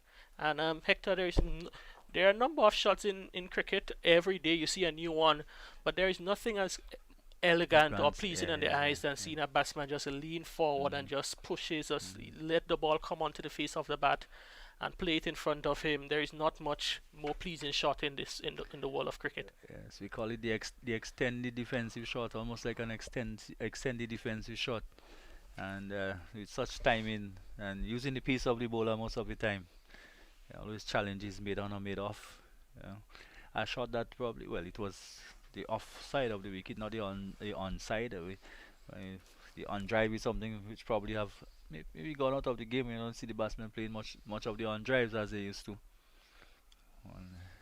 Yes, the on drive, on the square drives. Yeah. You know, the likes of Sean Campbell and Clayton Lambert. These guys are even. I think the last batsman I know from the West Indies who really mastered that shot, I think, would have been Ramnar Sawan. From since then, I don't know. Malan Sames would have played, the odd times, but that square drive, just leaning back, opening the face, and driving towards the backward point region, is certainly a classical shot. Yeah. So the runs keep ticking. The batsmen seem to be both Eugene and James seems to be getting in tune with the bunks of the wicket, and they've been able to find the gaps. James, he has been out there from the start of the inning, and he's just about 9 runs, so it's difficult for him. He has been watching wickets fall all around him, and I think he would want to ensure that he bats and he bats and he bats. Eugene seemed to be, as I said, a pretty well organized player, and seemed to play well around the wicket, and with so many different terminologies coming into describing players these days. You talk about 360 players and 360 batsmen and on all of these descriptions of players. But at the end of that over, Kerry, I'll slip the chair, and Rafael Crony will be next year. All right, yeah. So 14 overs would have been completed, and we see Asif Hooper, he gets set to begin another over. The bearded one from St. Vincent and the Grenadines, bowling to John L. Eugene.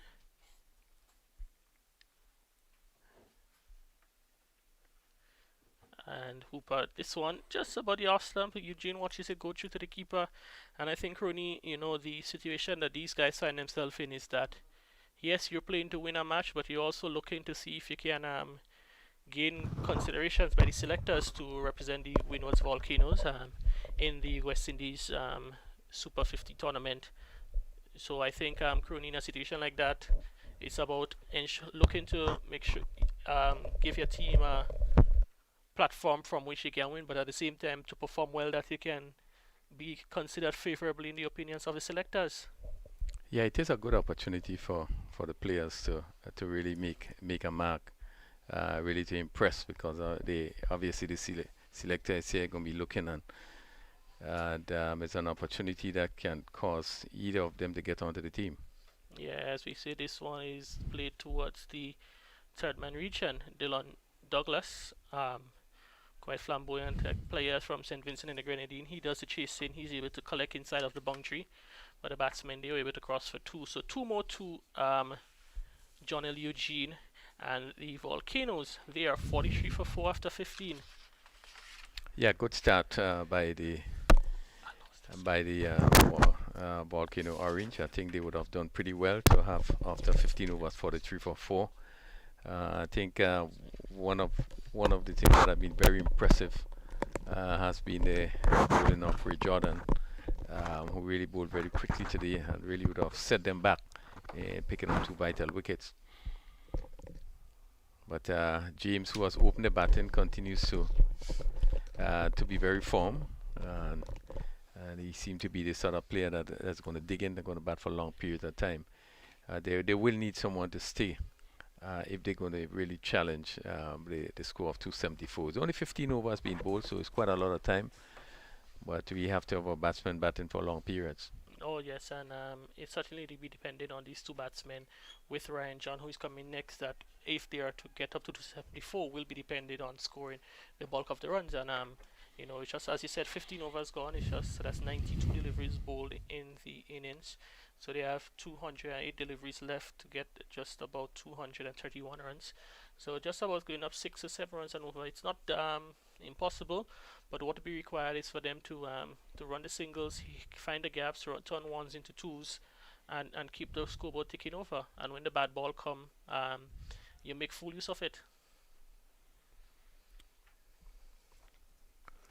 Yeah, having lost 4 wickets, 2 of the top players, Ambris, who the loss I thought was an important one, then Emmanuel Stewart. So they've lost some important wickets, the top order, really down to the bottom half, with Ryan John to come next and then the bowlers. So it will be challenging, but cricket as we know it's not impossible. Good shot played by John Elder as he clipped this one over mid-wicket and pick up a couple of runs in the process. Yeah, tomorrow to John L. Eugene, and we've been speaking about John L. Eugene, but it's really good to see when you have those players who have done well at the under 15s and the under 19 level, they're able to carry on to the senior level, because oftentimes we seem to lose players as soon as they finish the age group levels and sticking to it. And John L. Eugene now here in consideration for the senior team is really good for the development of cricket within the Windward Islands. And that is what we really want happening. You look at the squad outside here, and one could think that coming off the under 19, you have people like Ray Jordan, you have people like Larry Edwards, you have people like Kavim Hodge, and these are players who would have come through the rank, and then down to Eugene, Bishop, Teddy Bishop. So this is encouraging. This is what you want to see happening, that you move from one stage to the other. And really, this is where you're going to build. You're going to build your players up to the level of playing for not only Volcanoes but even going on to the West Indies. Oh yes, and as you know, there are many opportunities these days at that senior level, because you don't necessarily need to make the West Indies senior team, but there are prospects for team tours, franchise cricket, so all over the place. So once given the opportunity now, you need to grab it with both hands, because as the saying goes, the sky is your limit, and you can just be considered for selection for one of those aforementioned team. As we see the players, they go off to take a drinks break. So after 16 overs, it's 47 for 4, and I think heading into this drinks break, the Windwards Volcanoes orange team, I think their refreshments will taste even a bit much better. Based on the position they are in this match. Well, certainly they would feel more confident. They are really the confident team that has not only taken wickets but kept things fairly tight. We see Kevin Stowdy just completing, I think, 3 overs, just being there and thereabout, but nothing seemed to be happening much, really. Just trying to hit a line and just trying to concentrate on just one side of the wicket. But really has been the opening spell. I think McCoy has been pretty much a little bit over, just a little bit off and on. But he also would have picked up a very important wicket, and of Emmanuel Stewart. Really the backbone of the bowling so far have been the bowling of Ray Jordan, bowled very quickly, and really hustled some of the batsmen. Oh yes, and it's 47 for 4. At the same time, the Volcanoes green, they will be disappointed, I think, with the batting effort. Probably they would have thought they could have been a bit more, watchful earlier on.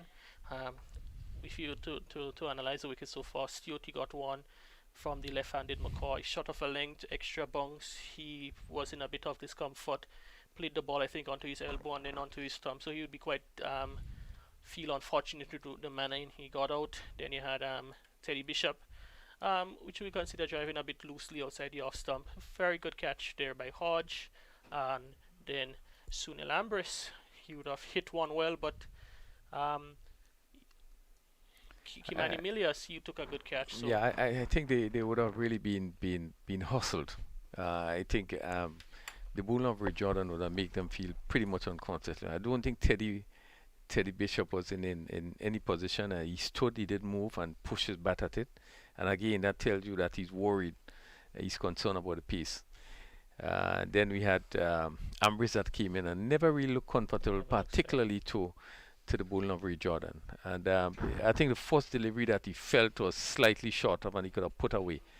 He tried to make use of hit it some with his square leg, but you can see that he hustled into the shot. Again, it's down to the pace and the quality of bowling. And I think that really would have broken the back of the batting. The mere fact that we saw Jordan really running in and bending his back.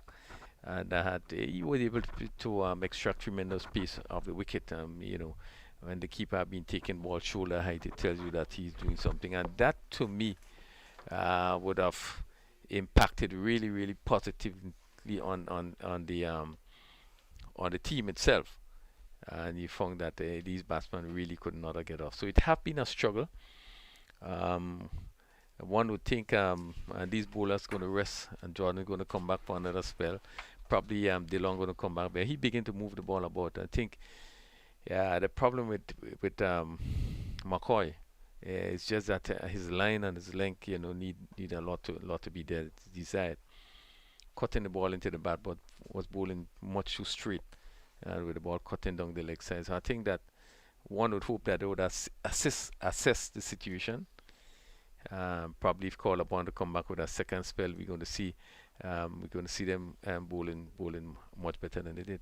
Yeah, and I think the point need to be emphasized is that when you have quality fast bowlers in a team, it really adds another dimension to your unit because at all levels, you see the international cricket.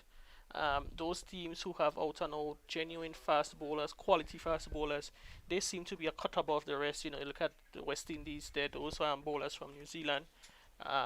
The fast bowlers, they seem to be doing quite well. Bolt and Southee, these guys are at the top level because they're quality fast bowlers, and New Zealand is a better team because of that. And if you go to any team around the world with guys who are genuinely quick and who bowls a very good line and a very good length, they certainly are a cut above the rest. And here in this match, you see Ray Jordan, he's bowling quite well. I'm not saying he's at the level of those guys, but the point is that once you have fast bowlers who can do a job for you very well, then it makes the job easier for the captain and for the team. And batsmen certainly do not like consistent bowlers who are bowling at them at 80, 85 miles an hour.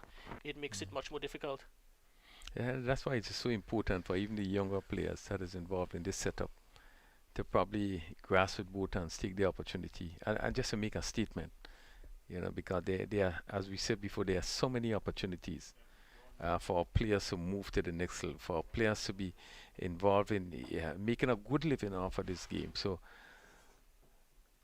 lots of opportunity. Yeah, as we see, is Hooper.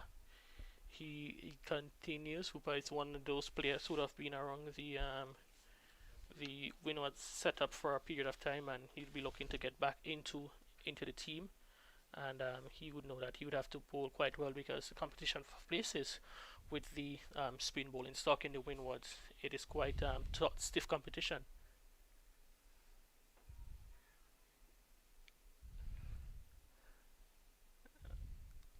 And that's a boundary for Jamal James. One pitched up, he comes forward. He was able to hit to the mid-off region, and he would feel good getting one off the middle of the bat into 4 runs, crossing the ropes. And they need much more, the Volcanoes green, if they are to put up a challenge to the total set by the Volcanoes orange. Yeah, good shot by James over pitch, and he drove it well through mid-off.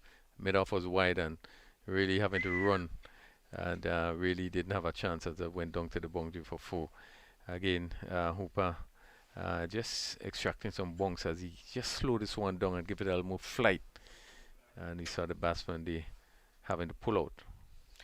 Yeah, I'm currently thinking, sometimes you wonder why those type of deliveries are not bowled much more often, because when you tend to drag the ball down, I guess it's maybe on the cricket you're trying to limit the scoring options, but when it's flighted and it gives the ball an opportunity to do something off the pitch, it creates much more opportunities for beating the edge or picking up a wicket, getting an inside edge, and so forth. And you're much more advised to bowl a bit slower and to pitch it up and to toss it up in the air a bit. But nowadays, with the advent of more white ball cricket being played all over the place and the different forms of the game, you see the slower bowlers are hesitant to toss the ball up. Well, that's something I've spoken about quite a bit in terms of what I've seen, particularly when you're playing on a wicket that is playing like this, which does not give you much help as a spinner. Where it's necessary to use variation, it's necessary to slow up the delivery in an effort to have the batsman think instead of just playing straightforward, but give him something to think about. And in so doing, you really put yourself in a better position of being able to to get wickets and to put pressure on the batting team. Oh. So it's Stout to continues, and he is now seen to be just attacking one side of the wicket, keeping the ball outside the off stump to the left-handed batsman. That one is just a bit too wide, and umpire Holas his bright pink top signaled wide, so that's one more to the score. So at this stage, the Greens will take the runs anyhow they come.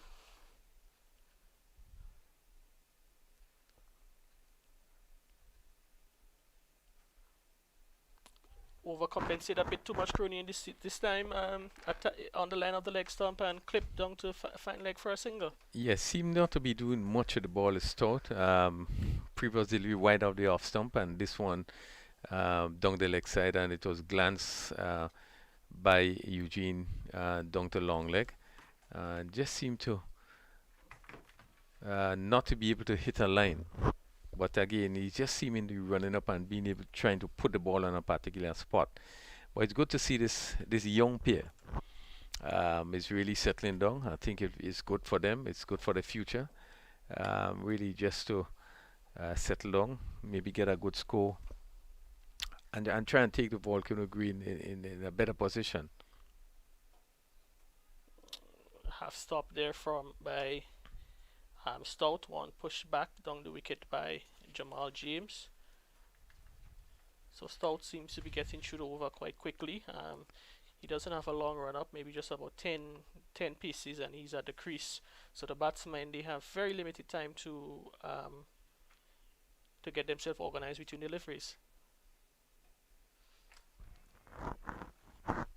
Yeah, nothing much really happening as a batsman. Just coming forward and push there. No exaggerated movement, but really just trying to probably keep things tight.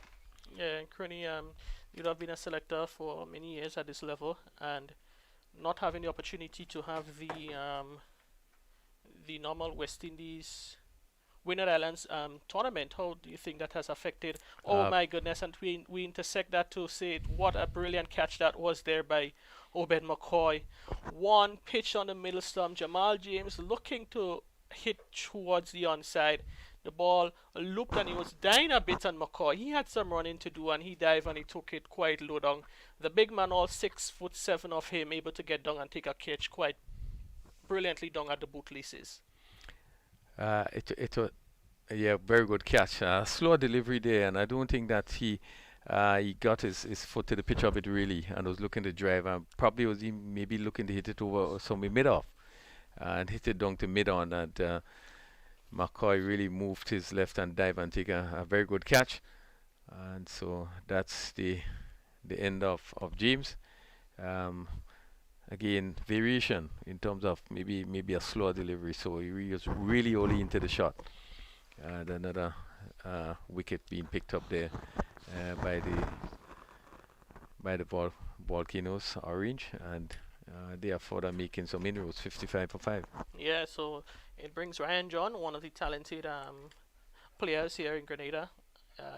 He is one of those players. He would have been a World Cup champion with the West Indies under 19 team, and he's one of those players who is contracted with the Windwards Volcanoes. It's actually his first year as a contract. He'd have worked hard to be able to gain a contract, and you would have an intimate idea as to the amount of work that he would put in, and the saying is that you work hard to reach the top, and it's even harder to maintain it. Yeah, most definitely. But I must say that maybe the last 2 years we have seen a player that has improved in terms of one his workload and his discipline. I think one of the concerns very early was in terms of his discipline at times in terms of behavior. But he has shown that he has grown. Coming off that victory with the I think the Volcanoes won the 50 over championship there. I think he came out of that, and probably after the following year was a tendency in terms of behavior patterns and attitude and so forth. And I mean, I had to pull him up at one particular time. But I must say that over the last 2 years, and over the last year in particular, we have seen a tremendous improvement in terms of his discipline, and also his method of work has certainly changed in discussion with the coach, discussion with the physio, the trainer. He has really turned around, and we are seeing it in terms of his play. So much so that he has now gained a contract for the first year, and we expect to see him do well. As you know, he's from St. David's, integral part of what happens in St. David's, and certainly from a Grenada point of view and a Volcanoes point of view, we expect that he would move on from where he's at. Oh yes, quite a talented individual, and it's just about sticking to it and putting your head down and do the hard work. A medium fast bowler, all rounder. He's quite capable with the bat. He has played some important innings for his parish and various teams, and at this instance, Volcanoes Green would want him to bat for a very long period of time. It is just 18 and a half overs bowled, 56 for 5, and we're into later because after John is literally the bowlers to come, so a lot lies on his shoulders. Yeah, and he would have done in the T10 tournament in St. Vincent not too long ago. I think he was man of the match in quite a few of the games. Yes, that's right. As we see, he shows a bit of respect to Hooper, as Hooper would have faced Hooper quite a few times in that said tournament, the Vinci Premier League, and Hooper now just seems to be putting the ball on a spot. He doesn't have much to do. All he has to do is run up and put the ball in a spot, and now hope for the batsman to make a mistake, because 5 wickets down inside of 20 overs. The bowling team certainly on top here, and they can afford to play the patient game at the moment. Yes, John, very defensive in this over. He would want to settle in. He would want to get a feel of what is happening out there. We know he has the ability to hit the ball, and he's one that can change a game in a very quick time, being able to hit the ball. So he would just want to get a feel of things out there and try to push on from there. It's 56 for 5, 19 overs. Quite a lot of work that need to be done by the Volcanoes Green, and one would hope that we're going to see an inning of that will really encourage us, with John playing that sort of inning that we know he can play. Yeah, and I think one of the things that is in the favor of the Volcano Orange is that the captain, Kavim Hodge, he has really a vast, as we see the quite powerful throw there from the deep. A field that Tavernier is unable to collect cleanly, so the batsmen they cross over for another. So 2 more runs to Ryan John. Kavim Hodge, he has quite a number of resources available to him in terms of the bowling options, because so far who hasn't bowled yet? Daryl Cyrus, the leg spinner from Grenada. We have even Kavim Hodge, slow left arm orthodox. So it's only going to get more varying and different options, and difficult for the batsmen, because you have a leg spinner, you have a slow left arm bowler, you have 2 fast bowlers who have been bowling quite well. So if Hodge is to he can have these bowlers continue, or he can keep switching and changing it, make it even more difficult. Yeah, he definitely has a lot of options and a lot of variations, having the right arm leg spinner, and then you also have Howard himself to come in and bowl. So he do have some arsenal, and the fact that they have already lost five wickets, they are in a very good position and really would be a tough one for Volcano Green to pull it off from here. Yeah, and as we listed the options that he has before him, it's just really a reflection of the talent pool currently within the Windward Islands. And I think in terms of the options at the various positions, still we may be short, in terms of the quality batsmen. That may be one of the areas that there may be some concerns. But in terms of the bowling stock, it is certainly competitive in both the fast bowling and the slow bowling departments. Again, the timing is not there as John is looking to hit straighter. That ball being hit into the ground, just popping down to mid-on position. Okay, you was making a point about the fact that we were not able to have any cricket simply because of the COVID, because of the pandemic.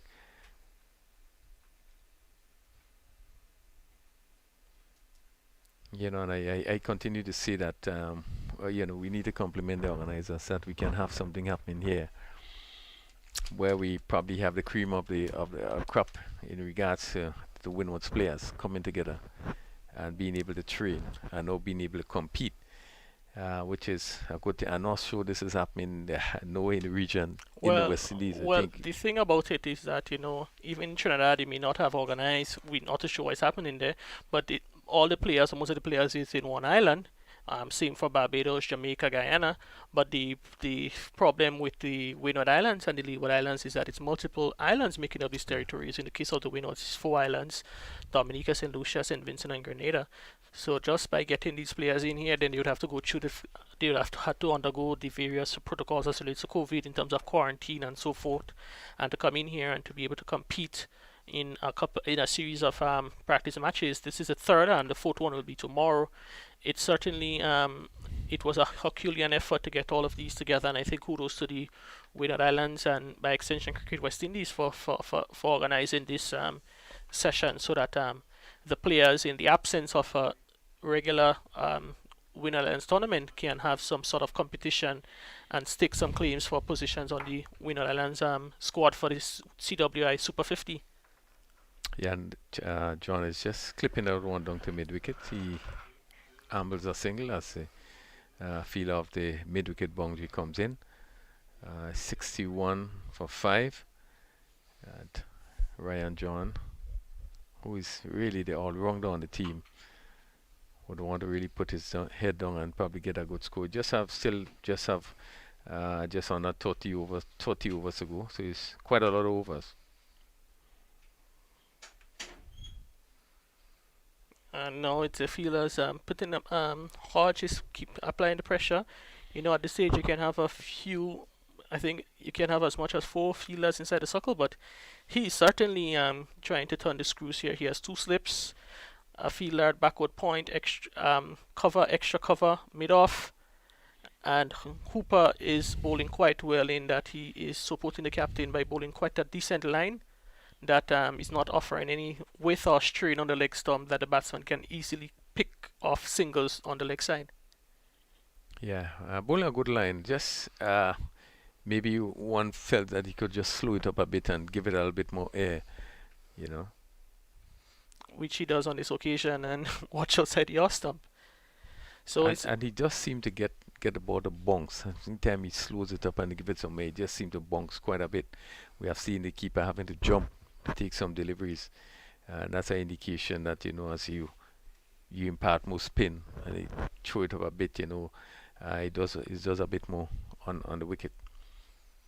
Yeah, so the action, it continues. 21 overs gone. It's at the stage where we are waiting for something to happen, because sooner or later something would have to happen. The situation that the Volcanoes Greens find themselves in, they're still 213 runs adrift, 29 overs to bowl, so that's 174 deliveries, 213 runs, 5 wickets in hand. They're up against it, and it's either they look for preservation in this case and look to bat out the overs and the individual batsmen can accumulate as much as they could, or they really look to give it a dash and get close to the target of 274. Yeah, I would think they would need to play positive. I mean, don't be afraid to put away the bad ball if it comes, but you want to get as close to the score as possible, and also give the batsman an opportunity. Eugene in particular, a young player, just to get some sort of a score that will give him some confidence to move on.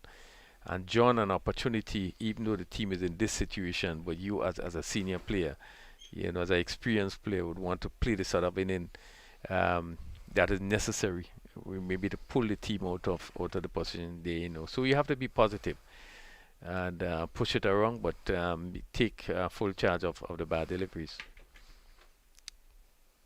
Oh, and that is dropped there by keeper Tavernier. A bit wide. John eyes lit up a bit. He was given some width. He went for the drive. Thick outside edge. Tavernier flying to his left with one glove. He's not able to hold on to the catch. And quite disappointing effort there from the keeper from Dominica. And Ryan John, he escapes. Yeah, loose shot by John there. You could see that. Look with the feet, and that bat. I think he was probably looking to hit it to very square. Where if you're probably looking to hit you to the cover, probably in a better position. But just angling the bat a bit and trying to hit it square and keep him off the edge. Yeah, so you witness some sprinkling of just some light drizzle, flirting across the ground. It's not really offering any danger in terms of stoppage at play, because the sun is quite bright in the sky, and just a few sprinkles, to just liven up the pitch even a bit more here at the National Stadium.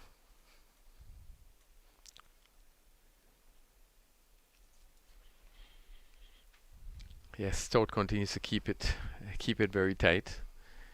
A chance being missed off him. A chance that should have been taken. It's his right, his strong point, and really should have really get closer to that delivery. Yeah, you would expect he'd have gotten there. You would expect the keeper to hold on to those deliveries, to hold on to those opportunities, and quite misfortune there for the Volcanoes. Orange. This one against Stout strain on the line of the leg stump, and umpire Holas, he signals leg by. So one more to the total, one more extra to the total, and 22 overs completed. Yeah, every now and again, Stout is going to just keep the ball angling down the leg side. I see that he's not very fast. He just medium pace. And one would think that at that pace you would be able to control a lot more in terms of the direction that you bowl. But again, maybe trying to do a bit too much. And sometimes the ball is just straight down the leg side. They come off the pad there. And Eugene just angled the leg by. That's complete to over number 23, 63 for 5. And Eugene prepares to face Hooper. Yes, Hooper has been quite steady and he's been quite tight, and he, as we would have said when he came on bowl, the conditions are quite nice for bowling. Both temperature wise, it's a bit overcast for most of the day, so it's not too hot, and at the same time the batting team, they are under pressure, so he can afford to bowl with a bit of comfort, knowing that the batsmen, they're not only going to take too much of aggressive risk, because at this stage of the game it's all about preservation of wickets. Yeah, and the fact that things are being very tight, the batsmen will want to kind of free themselves a bit more, try to get up to his squirrel faster. So you help them, give them a little opportunity with a thing they can get to it. And it give you an opportunity maybe to pick up a wicket or two with somebody being out caught in the deep. So you just need to slow it up a bit. As we see for John, pushes that one down the ground, and for John, as compared to John L. Eugene, you see a few more fielders on the boundary. There were 3 fielders out, as now the left-handed St. Lucian comes in. You see there are two fielders down on the boundary, in that instance long off, and one at sweeping on the offside, as we see some strengthening of the offside field. Well, it's actually a fielder shot on the onside into a silly mid-on position, as Hooper comes between the umpire and the stumps to bowl to John L. Eugene. That's good work by the mid-off fielder. The ball was traveling very quickly as it was stroked back on the offside. And he had to move very quickly to his left, made a good tumbling stop. and really would have saved probably 3 runs. Yeah, there was a fielder down there at long off, so it was just a matter of long on whether he would have been able to get around to stop the boundary. But very good effort as there from the fielder from the mid off. So after 23 overs, it's tough going here for the Volcanoes Green in pursuit of 274 for victory. They're 67 for 5. They require another 208 runs of 27 overs. It's going to be some more thoughts from you, and you'll be joined by Justin Hector. Yeah, good position by the Volcano Orange. They have done very well. They have picked up wickets. They have kept things very, very tight.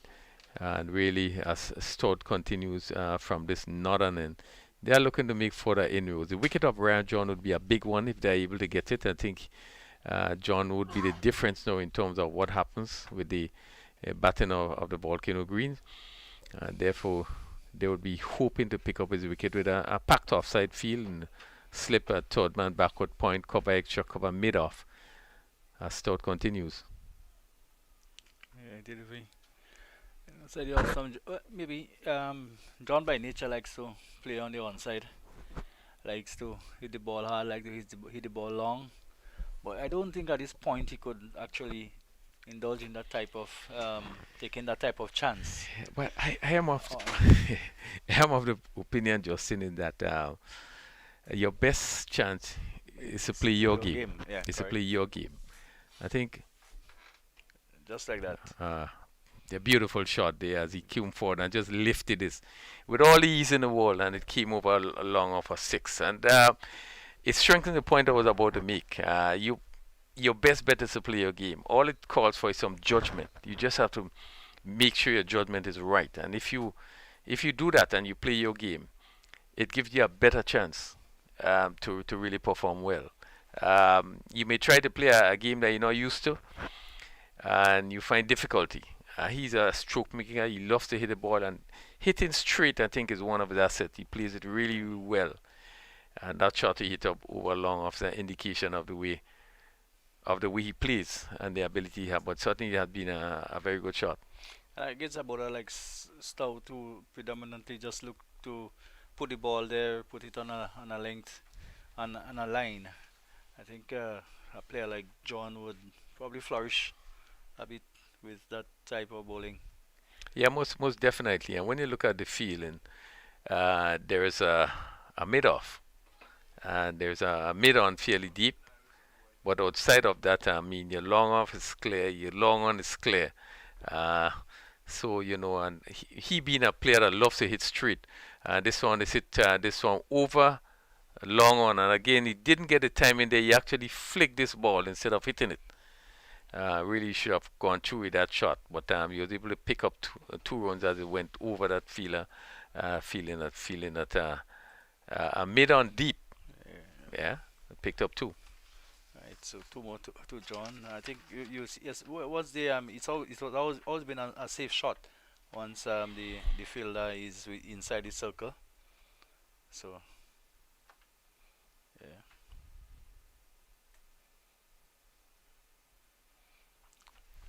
And again, Justin, that ball there is basically almost the same line in the ball that you would have hit it straight over mid-off, but just allow this one to go to outside the off stump. I think, but closer to him, he just allowed this one to go to outside the off stump. But as I say, just judgment. You just have to judge, make sure you have the right judgment, and play his normal game. Let's see, Asif Hooper is right on the edge of the boundary, and probably they're inviting him to. The invitation is there for John to go for that big shot. I think that's the reason why the field is up. Yeah. So. But he's a strong player, and certainly if he miss it, it's probably going to even clear the mid off and the mid on. So there shouldn't be any fear in terms of him playing a shot. He just had to be positive. Make the right decision. This is what is important. But 75 or 5, this have been a good over for the Volcano Green. We almost at the halfway point. 75 for 5, and they will want to try and get as close as possible to that score. And they've finally broken the the 3 barrier. They have gone a bit over 3 and over now. So for a long time they've been just languishing at 2 points something under 3 runs per over for the majority of the duration of play so far of the innings. And it's pretty cool even now. Only a very small section of the ground is, if any at all, is in sunshine, just peeping through the stands. Of course, as was mentioned the other day, as for the adjustment in the time, it gets dark pretty quickly as Christmas comes. It's what now? What, winter in the south now, or in the north? Where is it? I don't know. My geography is not there. Yeah, we probably only have probably in our next hour. I think yeah, we probably get to some kind of darkness as Cyrus pick up coming up to winter in the north. Well, this is a period of time that probably outside would be even cool, the coldest in the year. You know, United December, States probably just early January. In Canada and so on. Yeah. That's down this side, but obviously you know it's winter in the bigger countries. Yeah. So we do feel the pinch of it. I mean, a number of people will complain that they're feeling pretty cold at about this time of the year. Daryl Cyrus is it that pick it up from that southern end, right arm leg spin. So Hodge again is using his variation in terms of bowlers. It'll be difficult. Cyrus bowling a good length right up to the batsman. Really, you can't get under that. Yeah, and I imagine there is certainly going to be a little competition with Cyrus and John. Yeah, of course.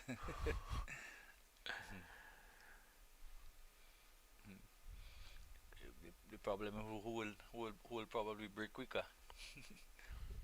Who's most likely, you think, to crack first, Crony? I think John, knowing John, he really want to hit him out of the ground, you know. Cyrus would be elated to get his wicket. I know that. So, yeah. He might be a bit careful, not wanting Cyrus to get him out.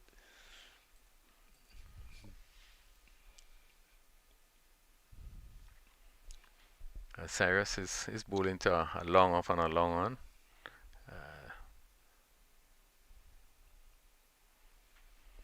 Good use of the feet by Eugene.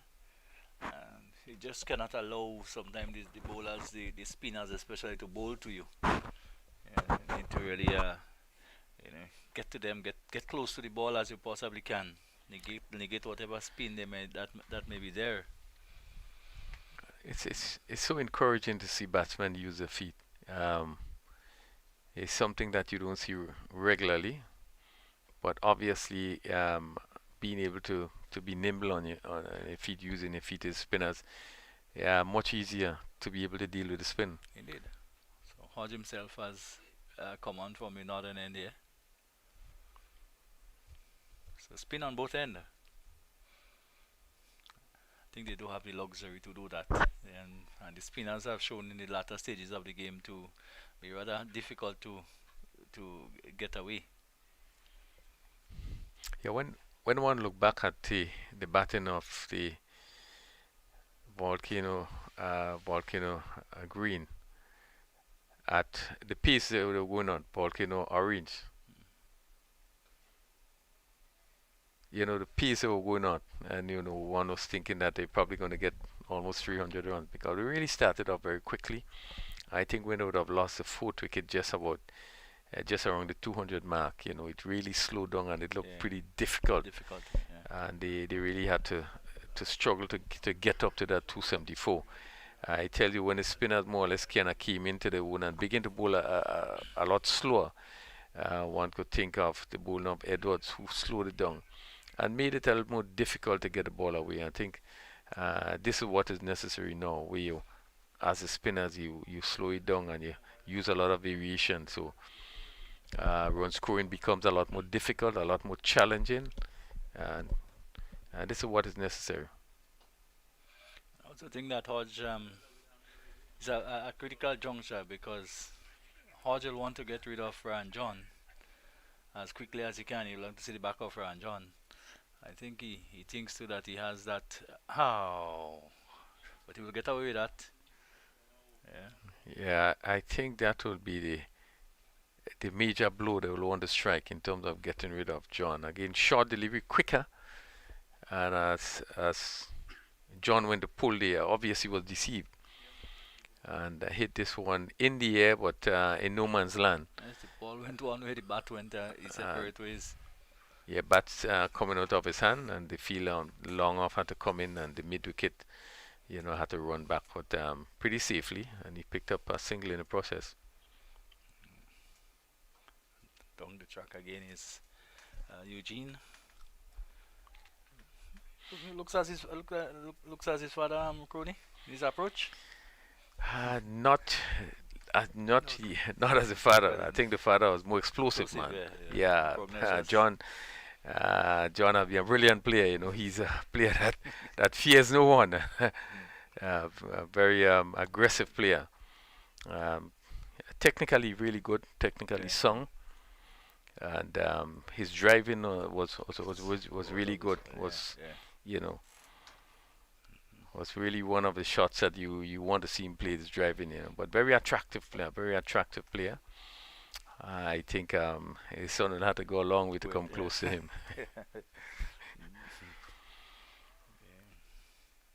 So the sun is back with us. Very beautiful sunshine now. It's been that type of day, Yeah, it has been that type of day when there's some cloud, there's been a little rain, and the sun sometimes comes out very brightly, as is now.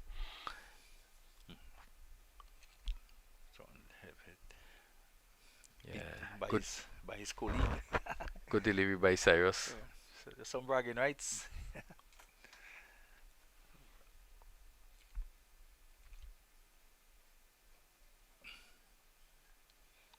See John almost carefully pushes this one up towards long off.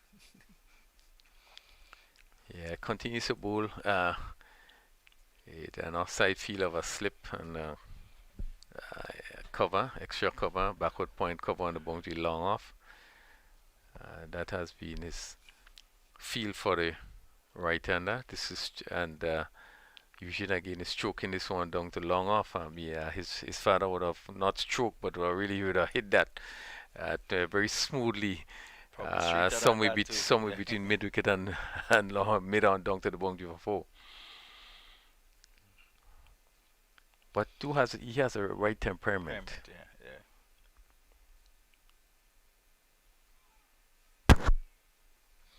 And the pressures of having to follow in your father's footsteps in sports, never an easy thing, Most players don't want to go through it there.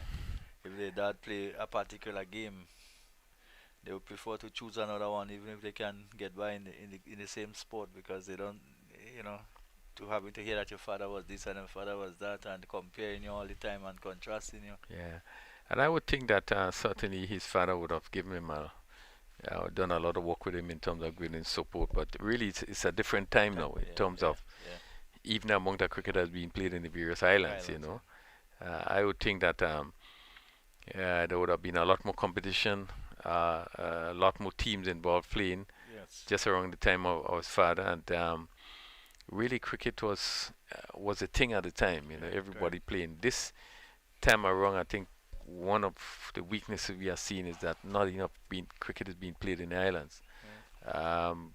The challenge of getting teams, I guess the world has come in such a stage now that there are so many other things that you find difficulty, and maybe this is why West Indies cricket is as it is at this point in time.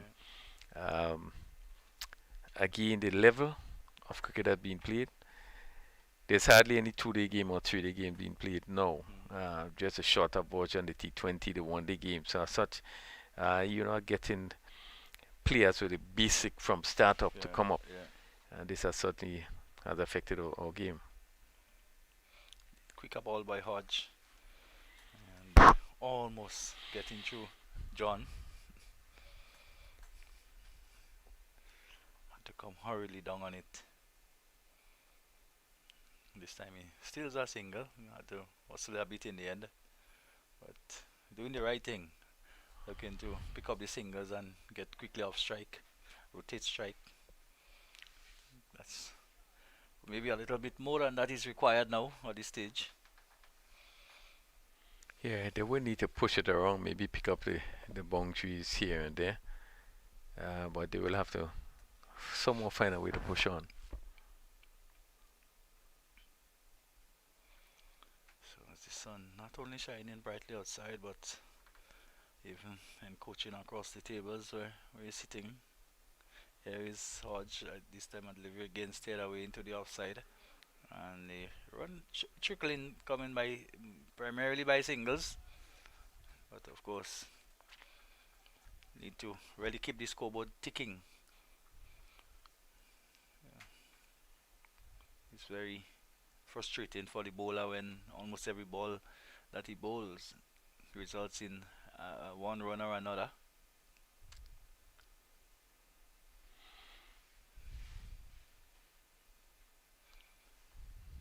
What the bowler will ideally like is to having to bowl 3 or 4 deliveries at one batsman in order to be able to walk them over. Yes, so that's always the best thing advisable. So you could just target the batsman and watch again into the part of John. Maybe there's a theory that if we keep it tightly, almost in line with the leg stump, John just is not as free as he normally is when the ball is pitched somewhere outside the off stump.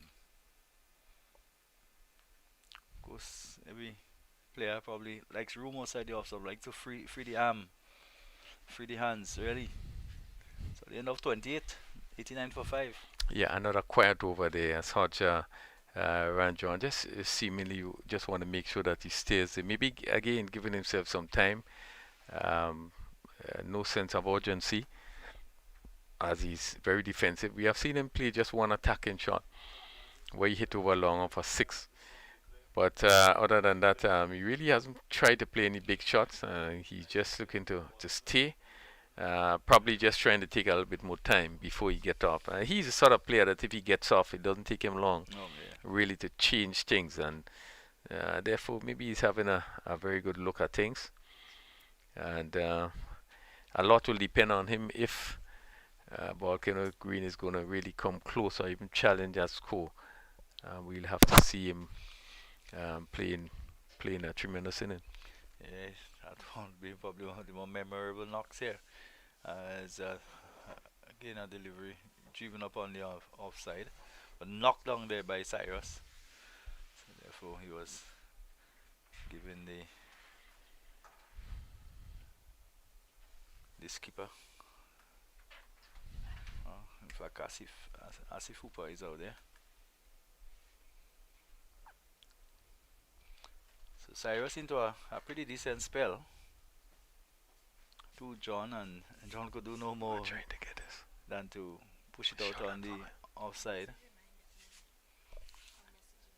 And there is no run.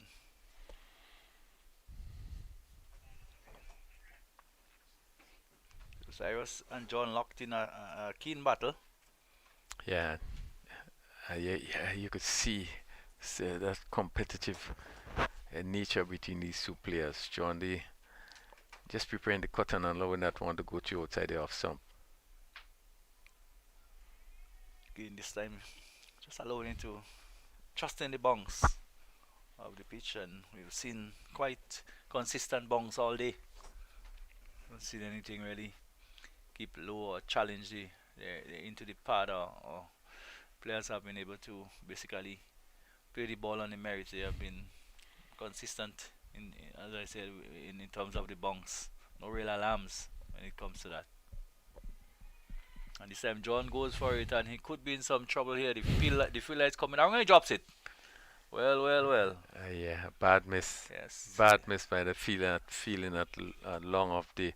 That looked like Asif Hooper. Is it Asif Hooper? No, it's not. And certainly,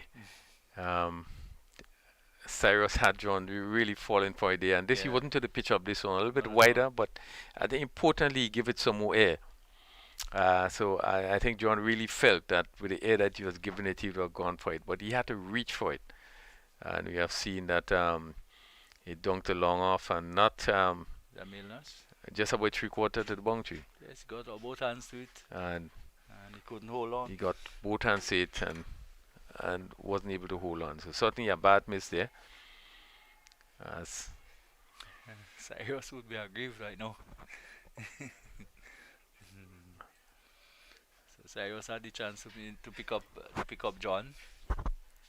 Yeah, that's an important wicket, John. Really, I think he is between victory and whatever happens in term for Volcano Greens. Let's see if he's probably going to change his strategy. There's a great danger, and it could have been the reason too why Hodge, the left arm bowler, will be taking the ball away from John.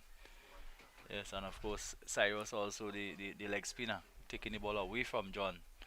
They want John to be hitting against the turn as he did on maybe one occasion, and then the catch being spilled down on the deep extra cover boundary. So I would love to see the spinners just give the ball a bit more air. Give the ball a bit more air.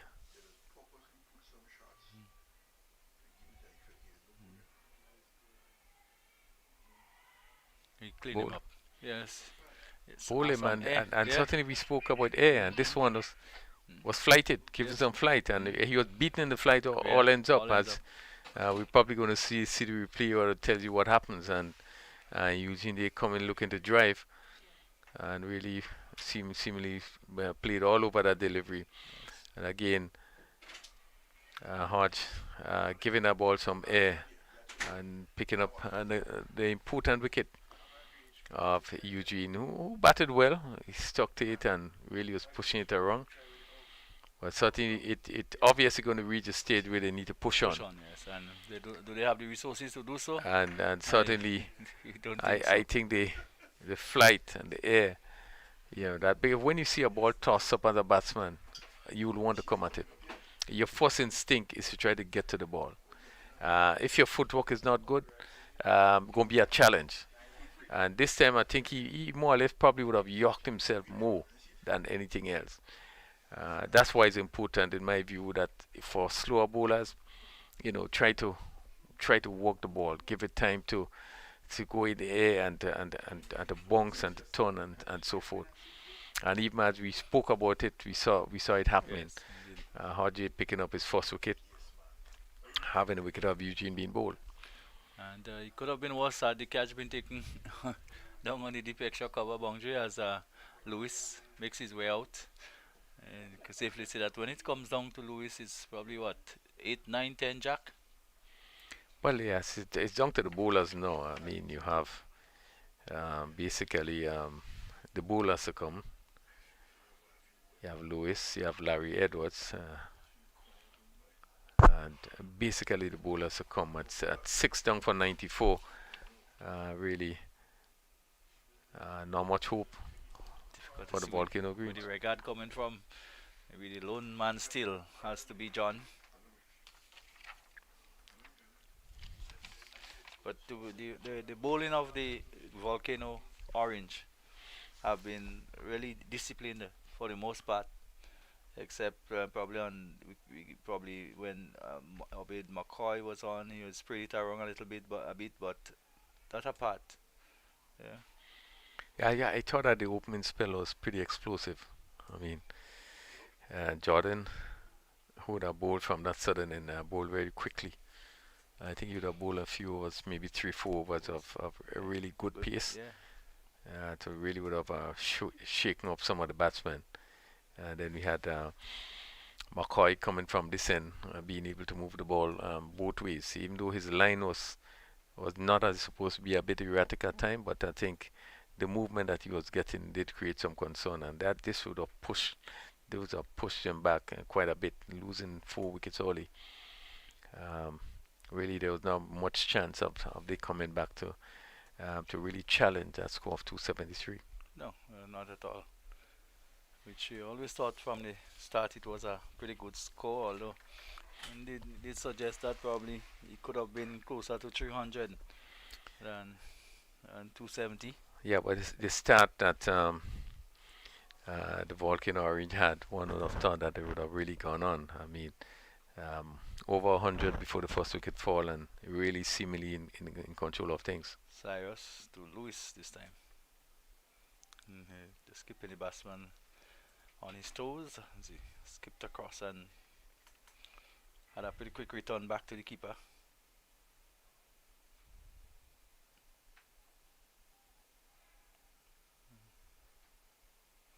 Cyrus had shown excellent control.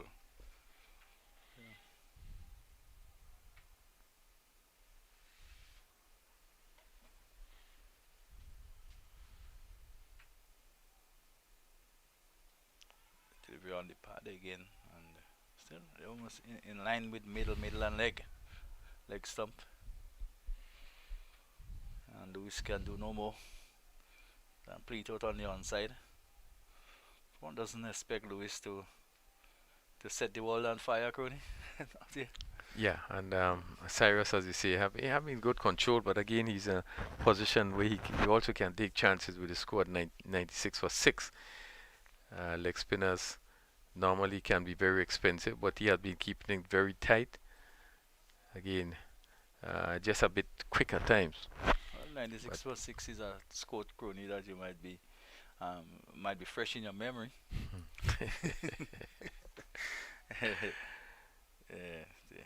Yeah, pretty disappointing in terms of what we have seen. In terms of just to look back at our performance in New Zealand,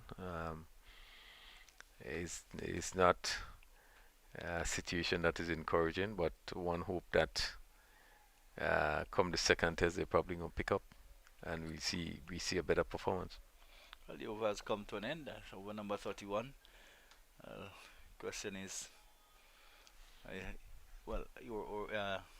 Joseph and Blackwood has probably shown that it really is. It's not a 96 for 6 wicket. The New Zealand batsman has shown that also.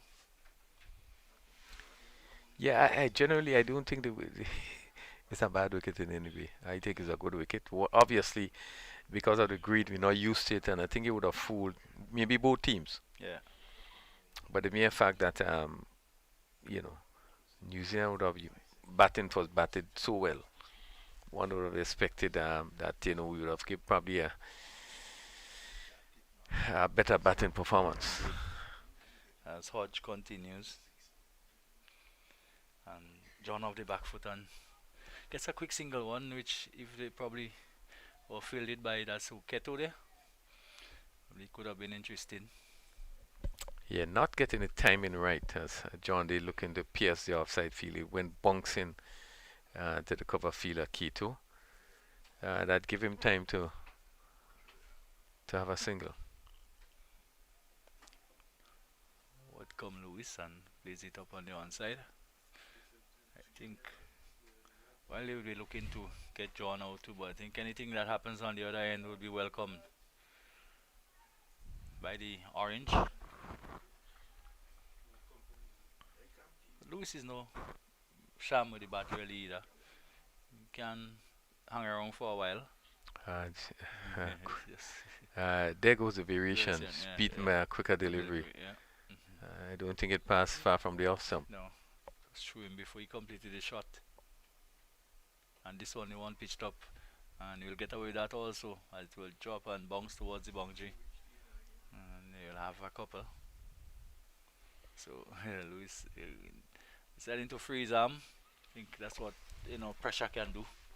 No one's under pressure for most of the over. This is what you want. This ball given a little bit of the end, and bowling to Lewis, you would want to give him that opportunity. You want to throw the ball up. They give him an opportunity to try to hit. I think the probably the difficulty is that they hadn't a long on. That would have fallen straight into long on's lap. But again, the importance of giving the ball some air, particularly to the lower half of the batting.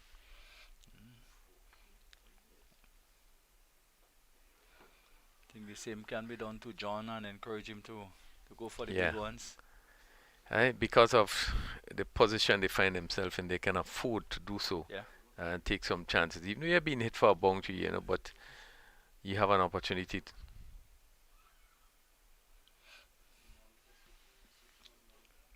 Because it almost paid dividends in the previous over when John was put down. Yeah, sometimes you wonder um, if our bowlers are really thinking when things happen. Yeah.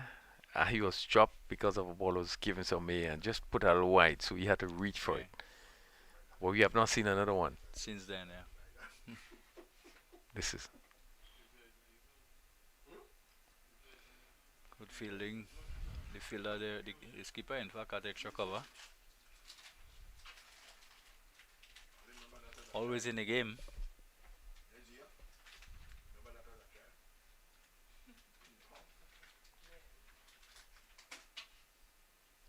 This time, maybe given a little bit more air. But yeah. John this time choose not to go down the track or not to really go after it.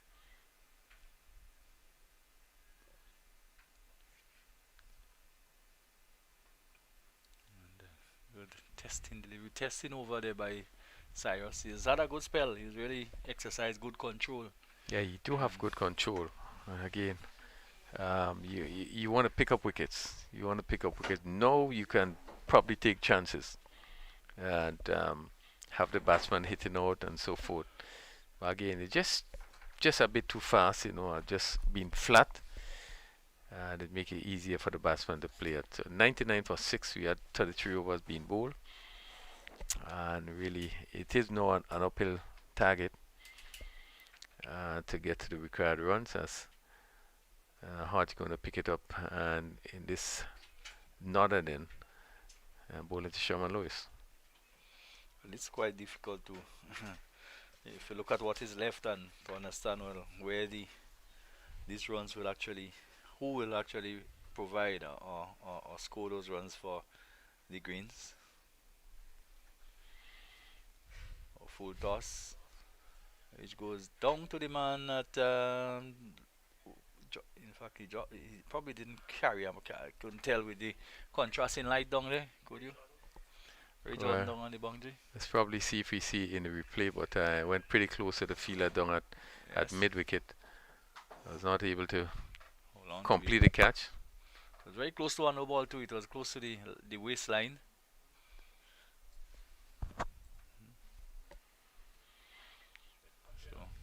It's 100 up for 6. 100 for 6 in 33rd over, 33 and a half over. Yeah. So 33 and 1/3 over. And a half, 33 and a half overs to bring up 100. Pretty slow going.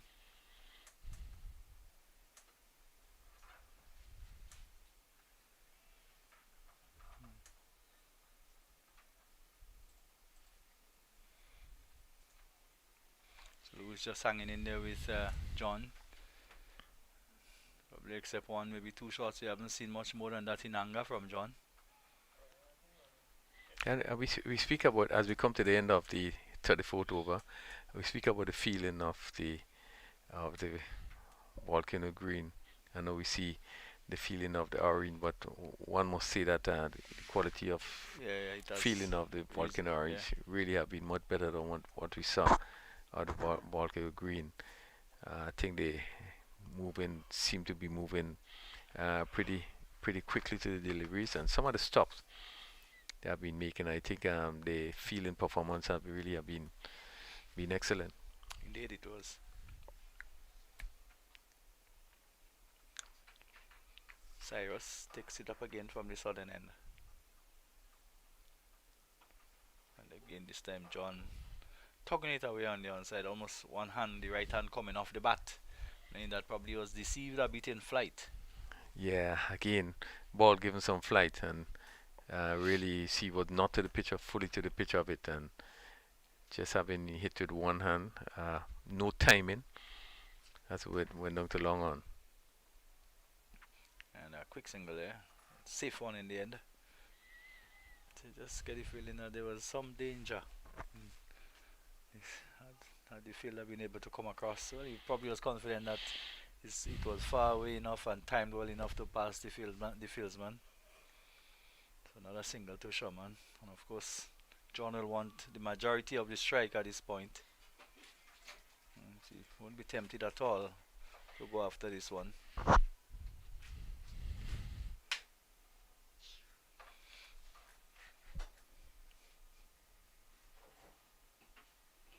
So still a lot of bunks available.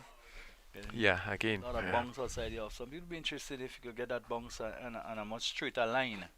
See how John will negotiate it. There he doesn't really have to play from that angle. You can see him pulling the hand down. That's why sometimes he tend to bowl short and trying to bowl it really too quickly. But does extract some bunks.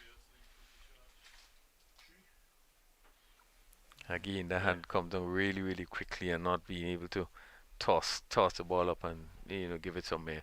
So that complete another over 35 overs bowl. Volcano Greens 103 for 6. Still 71 runs to get in some 15 overs. And the overs being rippled away pretty quickly.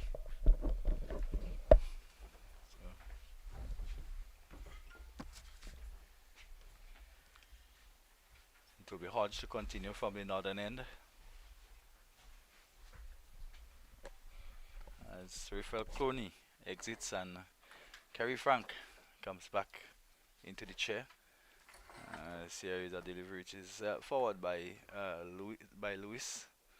Looking like he belongs to the top order of the batting, Kerry. Oh yes, I think nowadays all the batsmen, whether they batting at number 1 or number 11, they would regard themselves as a top class batsman. And Sherman so far seems untroubled. He's picking the deliveries quite well, covering the line well, and defending his wicket. I think that's the basic ingredient if you are to spend time, if you are to be productive at the crease. Yes, very much so. And he has the opportunity to, and you see he brings out the long handle, swiping towards the onside and getting 4. So his method is effective. He's covering up the good deliveries and those which he sees either short in length or a little bit of width. He's looking to maximize it, and we would see a typical Tilander shot, but he was correctly behind it, and he would have picked the gap quite well. So 4 more runs to Sherman Lewis. Wonder if Hodge will do it again. Maybe just throw it up there for him again. Ask him to repeat the shot. Oh yes, I think I know. When you see this one, pushed it through. Anticlimax. Oh yes, I was expecting him to sort of toss it up a bit. Again, ask him to do it again. Yeah, because you see again. And also the field suggests that he has no Hodge. He doesn't really regard Sherman Lewis highly, because you see both long on and long off is inside the circle. The only fielder out is the one who is about 75 yards or 75% on back on the leg side. So he's looking to those deliveries in. Might be advised to Sherman Lewis just roll it a bit slower. Which may well be less effective than the ball which is tossed up to the lower order batsman. But if you in terms of looking at the cricket, you can see Hodge. He's very quick between the overs, getting his deliveries quite quickly, and from what he has shown you, not only in this match but throughout, he's certainly one who really enjoys his cricket and he loves being out there. And so John is on 27, Lewis is on 9. Yeah, the two Grenadian compatriots out there looking to see if they can bat out the overs, and if you can win it, chase the total is advisable that you see if you can bat out your 50 overs. Indeed. John pulls away again on the onside, and the fielder comes around and make a hash of it and allow it to go for 4. That's not good work down there. I take that to be Obed McCoy down on the long on boundary. Made total mess of it. The ball went through him. What would have 2, he turned it into 4. So that would be 4 welcome runs there to Ryan John, and he moves to 31. Big fella Obed McCoy down on the boundary. That's a long way to go down to, but should have really done better with that. This time John again looking to crash it through the offside, and the bail quickly coming off, but John was safely in his ground. Cyrus, he seems to have been bowling quite well, pitching quite well, and he would have he has certainly looked well so far. You know, Daryl Cyrus, one of those young cricketers who would have come a long way in recent years, and I think it's really admirable of the sort of progress he would have made in the last couple of years. You know, though he would have actually gone to Australia with a West Indies development team, you know, quite a few years ago, I think at the under 15 level. So he has been one who has been spotted with talent for quite a period of time, and he certainly has seemed to found a new interest in his cricket, and he has really taken the game seriously at this point in his career. Single down to deep cover, and it will mean that Ron John will go on to 32, bring someone who is back into strike, and going back and looking to cut a delivery outside the off stump. Me have well been advised to either let that go or to play it up on the offside. But that brings the end of another over, the end of the 37th, 112 for 6.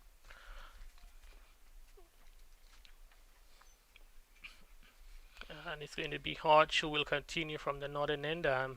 As we have alluded to earlier on, Hodge, he has a lot of options up his sleeve as it regards to bowling, and he's certainly making good use of it. And he has now taken the opportunity to bowl. You know, I think normally when you're a captain and you're also one of the bowlers in the squad, as you know, a batsman who can bowl, you know, it's always a question about how regular, how frequent, how long you should bowl yourself. And in this today, you would have seen he would have been the final option you'd have done to giving the bowlers more established bowlers ahead of him an opportunity to take most of the action with the ball. Showman Lewis almost on down there by that delivery, which almost yocking himself. Right up and getting the position of the bat and going down behind square on the one side and hustle through for 2. Nice. Yes, and it's a tightly packed field there, and Lewis swings as he tried in the previous over. This time he's able to find the fielder there, McCoy, who is on just behind square on the onside, and he's able to deny them the opportunities for any runs off that delivery. Again, this time a ball pitched right up and almost dug out by Lewis. As if Hooper at mid-on comes in to do the fielding. Yeah, I think Hooper should have been a bit, tighter there, because he's inside the circle. He's not there to give away a single, and he should be expecting to be a bit on the move there. And the number 9 batsman for the Volcanoes, Green, was able to push it towards him. He was just sit back on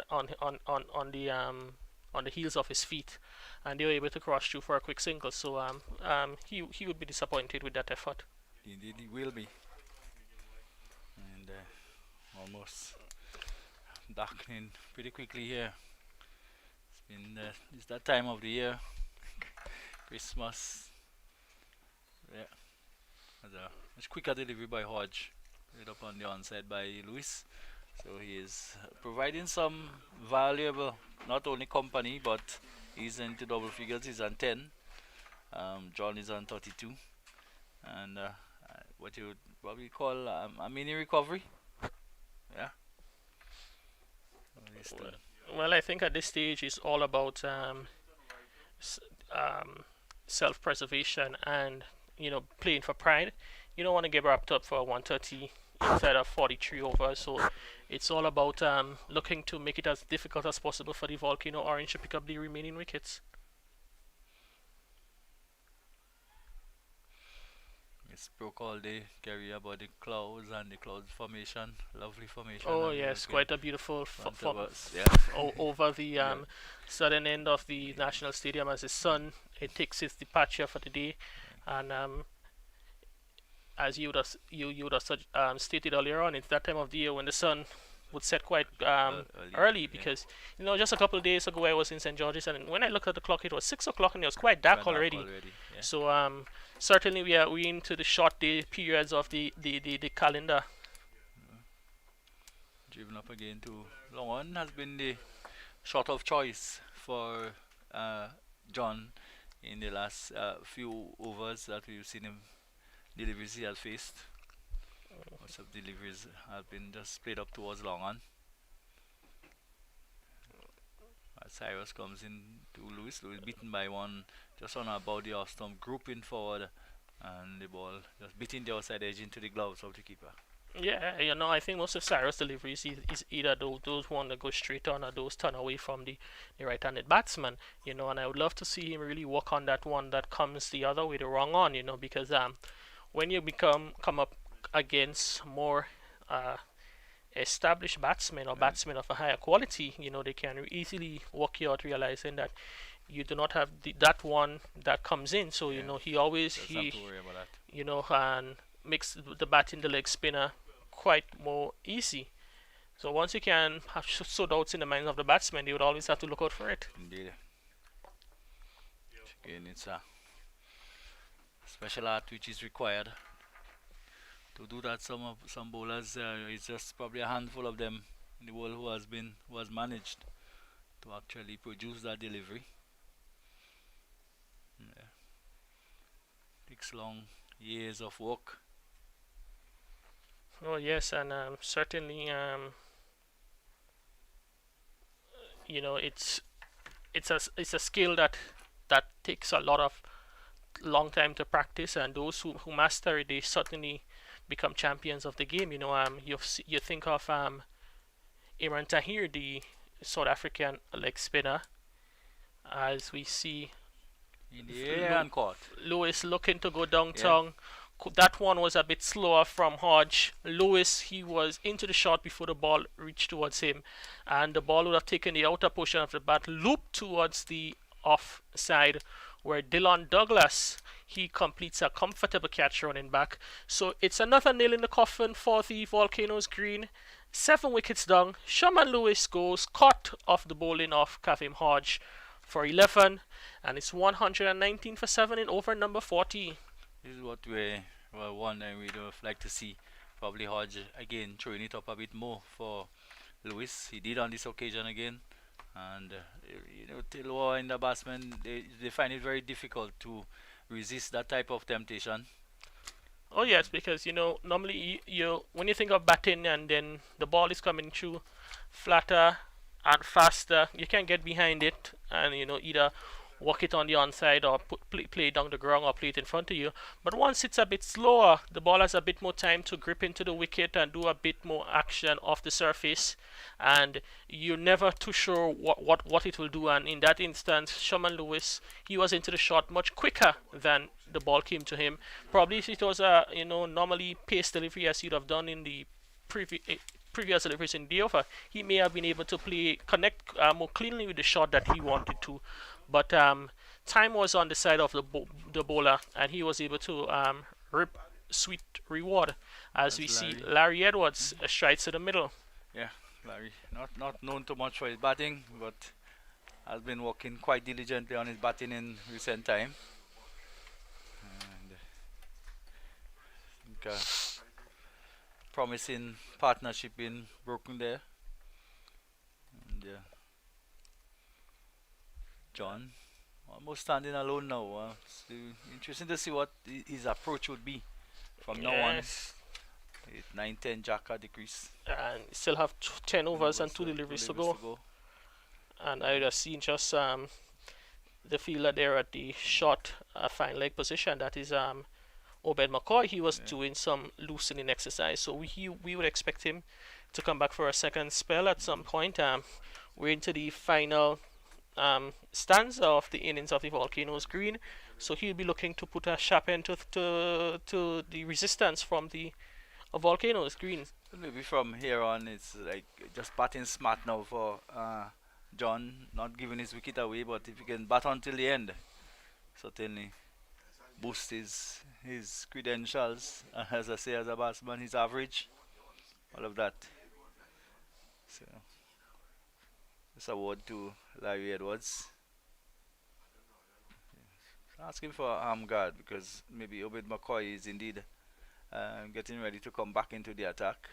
It looks to be, is it Ray Jordan? Jordan. No, can be. Oh no, it seems to be more spin from Daryl Cyrus at the northern end. Yeah. So McCoy did start off the proceedings at the northern end of the ground, so he'll probably be taking up the action from his captain up here at the northern end, as the umpire John Mackey signals the third power play. Signifies that you cannot have more than four fielders outside of the circle, and but Hodge is, he's looking to keep the pressure on. The new batsman Larry Edwards, he actually has 6 fielders inside of the circle. The 3 fielders who are out are all on the leg side. And to this delivery from Cyrus, we see Edwards got behind it quite competently and smarted any options of spin, leg spinner turning back into him. No run. So Cyrus again. Edward going for a drive and beaten there, and probably may have just grazed. He passed very close to the outside edge, and almost came back to challenge the off stump. Yes, I think Cyrus, he'd have pitched that one a bit further outside the batsman. He'd have, first of all, you see the left-handed batsman, the ball going across you and then turning back into you. Certainly a more difficult prospect than if it's a off spinner. The ball just pitches on the stump and it moves across. Edward stops the crease. Oh, that's a bit of sloppy stuff there from both bowler and keeper, as we see Stout rushing. He wouldn't pull that back. He would have crossed the rope. I think, it crosses the rope, and 5 more extras to the total. Cyrus just losing his line there. The keeper is not able to come around to collect it. Stout is not able to stop it from crossing the ropes. 5 welcome runs to the Volcanoes green as they move on to 127 for 4. Welcome runs, really. Still 150 away, Justin Hector in 9.2 overs remaining. Unrealistic at this point, at least. Here is Cyrus to Edwards. Edwards, not too much about that. Just grouping forward and the ball coming off. Probably maybe a combination of bat and pad, and going away towards down towards a short third man. The fielder comes out around from backward point, and there was no run to Edward. I think if 1 ball to go, I think John will want to take a single anytime at this point. No, I think Edwards, whether it's just 4, 2, 4 or 6 at this stage, are out. As John will umpire Mark is signaling that there is 1 more. Oh yeah, because there was the wide. Yes, there was a wide in the over, so it seemed there'll be 1 more delivery in the over. And again, Edwards, I think he would say he negotiated it quite well. So it's 41 overs completed in this intra-squad match between Volcanoes green and orange. It's the orange all over the green at the moment. Volcanoes orange earlier on 273 all out in their 50 overs, and at the moment the Volcanoes greens, they're on life support 127 for 4. It's the it's the 3rd match in the intra-squad challenge, and tomorrow will be match number 4. So we'll be bringing that match to you also, and we're encouraging you to join us tomorrow morning from 9 o'clock for action in these two intra-squad matches, because you're having the opportunity to see a practice match. Not very often you will see cricket at this standard practice within the Volcano squad being streamed live into your home. So you can go to church, come back, you can cook up a good Sunday lunch, as we quite known for in the Caribbean, and watch some exciting cricket here at the National Stadium. If you're tempted to come down to the National Stadium, I think you can come down. You just have to observe the COVID protocols, but it's being streamed on your television and your computer screens or your tablet screens, so you can stay home and enjoy it from the comfort of your home. And I can tell you, it should be a promising matchup, because the guys who would not have performed well today, they would look to certainly put in a better performance tomorrow to really trouble the thinking of the selectors in terms of selecting a squad for the CWI Super 50 tournament. And of course, it's not only tell, but partygrenada.com. Oh yes, we'd want to thank the communication team of TNR Communications for the excellent videography that has gone into this production. Nazim Benjamin, who's been integral in terms of streaming in it, Richie Oliver and the rest of the guys, they have been doing quite phenomenal job, and if I must say, it has been a top class production. And Richie's always saying that every game is only going to get better from here on. So you're seeing a top production from produce right here in Grenada, being streamed across Grenada and the rest of the Windward Islands and the Caribbean. So there is talents available at different levels within our regions, and TNR Communications certainly showing that they are a class above the rest when it comes to streaming of sports in Grenada. Of course, there's some.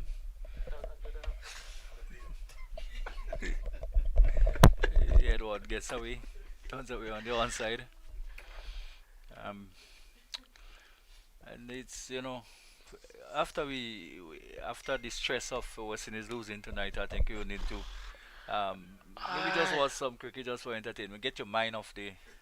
I just don't understand. I don't understand you, Justin Hector. We having a good afternoon, and you just have to bring up negative emotions to wind down the day. So I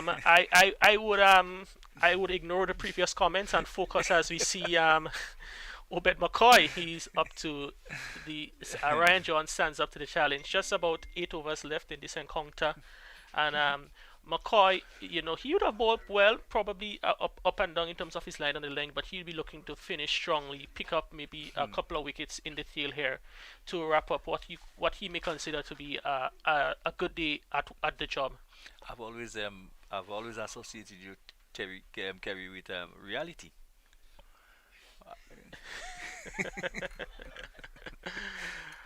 As we see John there, John pulls out from a short pitch delivery from McCoy.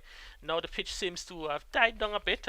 Earlier on with the harder cherry, the ball was able to hit and get some bounce off the wicket, but the softer the ball, it doesn't presents similar challenges as it was the case in the first 10 overs.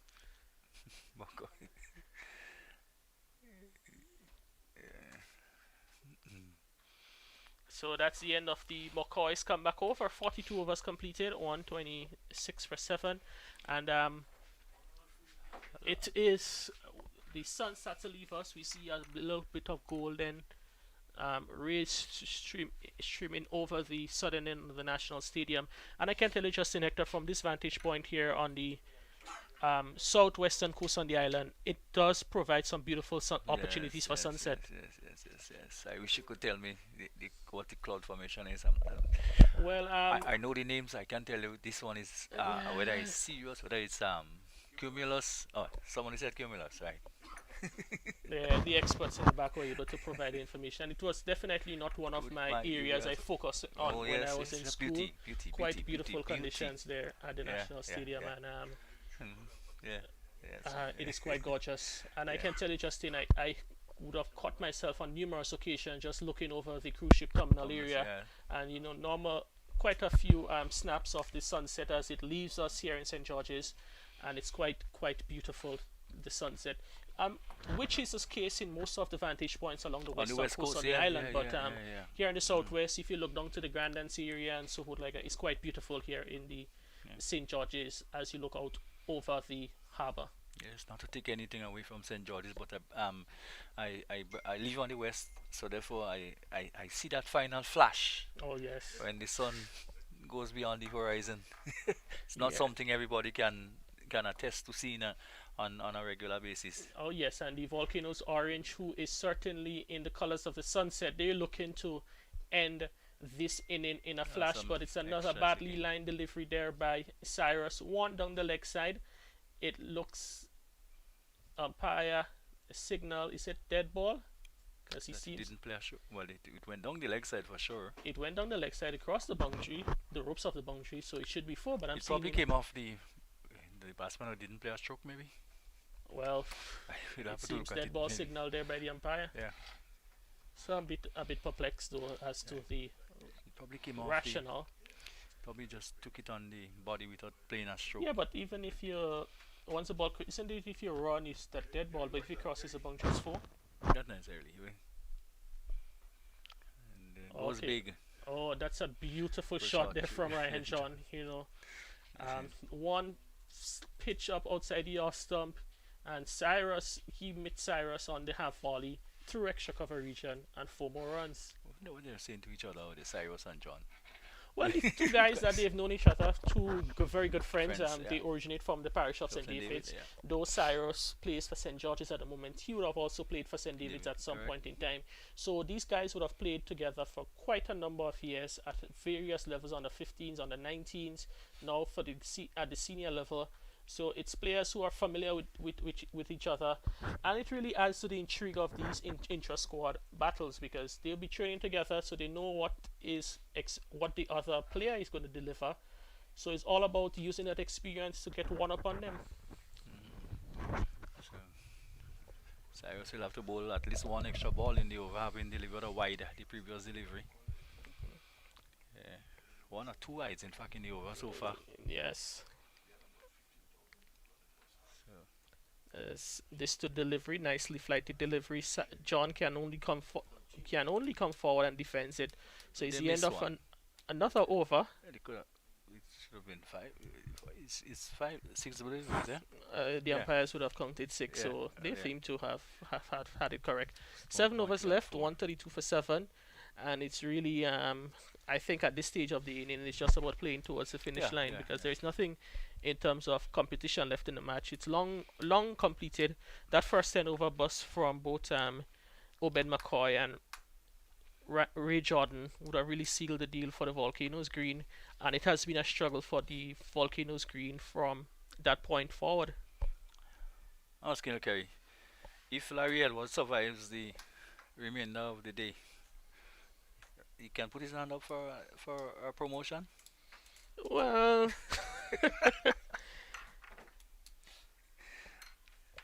I think Larry would back himself to score some runs, and you would expect, I think, the guys, he's been one who has been putting in the work, a lot of work. He would have been in Grenada for quite a few months now, and he's one of those reports coming in from the training. He's always there at it. He's sometimes one of the last players to leave the ground, and just speaking to him and seeing his interactions with other individuals, he's one who's committed to the game of cricket, and he's really hungry, and he has a desire to get better. So once you observe those qualities, you know that the player has something about them, and they're committed to the game of cricket. I think that's what we want to see. That's what we want from these players. The hunger for the game, hunger to learn, and put in the work. Put in the work. Yeah, because sometimes when you look at sport, to make like a team, you work hard to reach that level, but you would always know, like Michael Jordan was said, he worked hard to become number one, and even had to work double harder to remain at number one. Yeah. So when you get into the squad, it's only, I think the easier part is to get into the squad, but to retain your status as part of the squad, that is where the hard work and the test of character comes true. That never really left I think the way trouble. Yeah, so they would have scampered through for 2, and that delivery never really came up at all. It was a short pitch delivery. It's actually a no ball, so that's 3 runs to the total. Umpire Wallace now signals a free hit, but it was one earlier on there that would have been raring to take out the throat of the batsman, but that one just didn't come off at all. Short ball, and the batsman was able to take it around waist height, and he had to play a swivel shot, and he picked up 2 runs behind square on the onside. So an opportunity now for Ryan John to use the long handle. Had there been an appeal, there would have been a loud shout for LBW had he struck him somewhere on his shoulder, and he's tugged away this time, making use of the free hit as his fooper running around the boundary, cannot stop it. It goes for 4. So John benefits, and we see in cricket nowadays free hits, you pay dearly for it. Oh yes, for no balls. Oh yes, it's really a cardinal sin to be bowling no ball in one-day cricket, because it provides an opportunity for the batsmen, whether they may be going through a tough patch or not, to just release some stress, release some frustration, and swing for the ropes. And most times or not, you see they go in the distance. There is down the track to McCoy, not respecting his big fast bowler at all. Yes. And I think one of the things we must commend, the thing that it has been a long day of cricket, and you still see the guys, in the case with Hooper, the previous delivery, still putting in the effort on the boundary. Though that one evaded him and was able to beat him to the ropes, the ball was beat him to the ropes. But you must commend the efforts for the Volcanoes fielders, so especially Orange. I thought their fielding was quite exceptional. Yeah. Probably the fielding and the bowling was far more disciplined than that of the Green. John himself, I thought, didn't have a exceptional day in the field. He'd fumble a few, which is very much unlike him. Yes. John normally sets high standards for himself, and in cricket of this nature, at the higher level, it often comes down to the third element of the game, because normally we speak a lot about batting and bowling, right? But the fielding is really what takes ordinary teams towards great teams, and once you can have a good fielding unit, it really, sometimes you save your team 10, 15, 20 runs in the field, and the great teams of the past with excellent fielders, you think of the South Africans, the Australians, the likes of John T. Rose and these guys and them, they're always a live wire in the field and can always pluck a wicket out of nothing. So fielding really adds good fielding adds another dimension to any team. Yeah, indeed.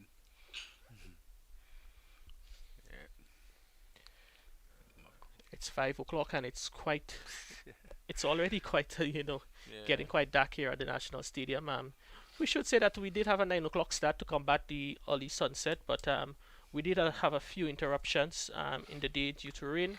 The first one we'd have lost quite a significant amount of time. So, but no overs were not deducted in. No, they didn't have any deduction of overs, and I think based on the nature of the game, you'd want to make sure that you have as much cricket played as possible. Yeah. It is not any game of a competitive nature. It is an intra-squad trial match, and you'd want to have all possibility of 100 overs being bowled, and I think the players have certainly contributed to the 94 overs so far being bowled and the status of the match.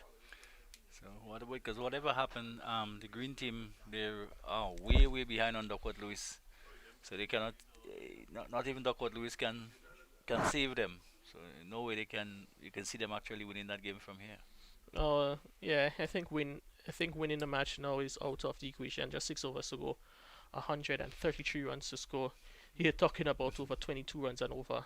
Big question is if the game wouldn't end by bad light.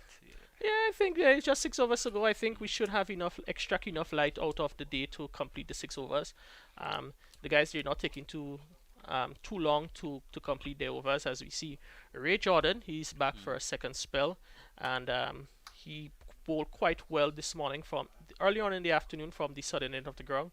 And I thought the way he would have bowled, he would have probably had gotten a second spell a bit earlier, but that was not to be. So, but he's back to look to put the final nails in the coffin of the Volcanoes Greens as they look to wrap up victory here in the intra-squad matchup. Well, I think Rafael Crony has returned, and I hope he has brought some light. So he may be able to shed some light on some things that some house matters. Right, so Rafael will be joining him shortly. Yeah, so Ray Jordan bustling in late in the afternoon, quite pacey delivery. John is not able to play that cleanly, get it more of the inner portion of the bat, trickles down towards the fine leg region. He moves on by 1. It's 142 for 7. And Rafael Crony, it's just a matter of playing for the closing, looking to play for the closing at this moment. Yeah, most definitely. The state at 142 for 7, just 5 overs and 3 ball remaining. Certainly, I think in terms of victory, is really out of the window. Oh yes, and I think this match is sometimes is not really victory is not really the main the main what you look to get out of the game in terms of good performances. And if you look at the performances throughout, I don't think that the Volcanoes Green would be quite pleased with their performance today. They were outplayed in all facets of the game. The fielding, the Volcanoes Orange, they seem to have put in the better fielding performance. The bowling, I thought the Orange, they too were able to be more clinical with the bowling. Their opening bowlers were able to exploit the conditions quite well and created early setbacks. And the batsmen, the scorecard really speaks for itself. So the players who were in the green outfit certainly has a lot to work on and to come and put up a better performance tomorrow. Yes, I thought at the start of the game you didn't see that sort of positiveness, the aggression of the Volcano Greens. When you look at the bowling, I thought it was not penetrative. The opening pair for the Volcanoes, Orange, they actually had it much easier. Over 100 runs before they lost the first wicket, and game just seemed to be going ahead without seemingly no plan. And I thought that even the stage that they were going, one thought they would have get probably close to 300 or even more. The bowling was not, as I see, penetrative up the mark, and added to that, the fielding also let them down badly. So all in all, I think the display in terms of the Volcano Green was not really what we expected. You look at the team now in terms of the batting, and they really have been rushed by the Volcano R&D. When you compare the opening spell with both teams, I thought that Reed Jordan and McCoy certainly look so much different. Oh, as we see a shot one outside here after some wild swing, and John able to hit the upper portion of the bat, balloons behind the keeper, runs close to the boundary. Keeper running back, he's not able to get anywhere close to completing that catch. Saras does the cleaning up there, so 2 more runs to John, and the Volcano Greens 144 for 7. Yeah, and even the batting, they didn't seem to have a plan in terms of the batting. Yes, they lost some early wickets, but John have been batting for quite a while now, and you does not know whether or not there was any intention to go after the runs, or if you're gonna just stay in bat. And based on how you have been batting, really it tells you that there really wasn't a plan in terms of their approach to try to get those runs. Now with just under 5 overs to go, we are seeing him now playing much more attacking. At this late stage, one would have thought that you're just playing for time now, because no way you're going to get to that runs. Yeah, so Ryan is probably thinking that he wants to score as much runs as he can in the last a few overs. Just about four overs left after this one, and an opportunity to pick up as much runs as possible. He would want. He's a guy who always likes to be on top or in charge of things when he's in the middle. Whatever level he's playing at, he has a commanding presence at the crease, and the ball bit softer and the wicket a bit slower, so he might be looking to take advantage of those conditions. But it really gives you an opportunity to look and see where the players are at in terms of their ability and really their readiness. And one can look at, first of all, in terms of the batting of the Volcano Orange, and we would have seen the likes of Kabim Hodge, who in my view is one of the mature players and really played a mature inning in terms of scoring 83. Really played well. It was unfortunate that he couldn't go on to get the 3 figures, but he had a tremendous inning. We had Milius, who got 66. Not as fluent as Kabim Hodge, but he did put on his head, and he got a good 66. And we also had Alterners who got a good 35. So we could look at the batting and saw that these 3 players would have really done well in terms of coming forward and putting in head and bat. We look at the bowling of the Volcano Orange, and obviously we would have seen the likes of Ray Jordan. We have seen also McCoy as the opening bowlers who would have made an impact. Sherman Lewis would have made a big impact for the Volcano Greens. So one could, all in all, you could look at what went on today and really pick out the players who would have really created an impact. And certainly it gives you an idea now of when you begin to look at the team in terms of players going forward, who you can really depend on. And as such, there are some positives that come out of the game today, despite the fact that the Volcano Green have not done well, but there have been some positives in both of the teams. Yes, quite true. And throughout, the three matches you'd have seen batsmen, getting some good scores. As you said, Kato, he'd have gotten 100 in one of the previous matches. Athens, he'd have gotten, I believe, a 68 in one of those matches also. So a few batsmen would have gotten runs. John L. Eugene, he would have gotten 69 in the match on. And you speak of a couple of players that speaks to consistency. Altanaz looked very good today. He got 35. He was one of the few players that were using his feet to look pretty nimble on his feet. So that's positive. That's a positive sign in terms of him playing. And Eugene himself would have stayed around quite a bit. The sort of player that would stay and dig in, and he would have stayed around quite a bit. So certainly you are seeing some players, some positiveness of some players that that one could work with.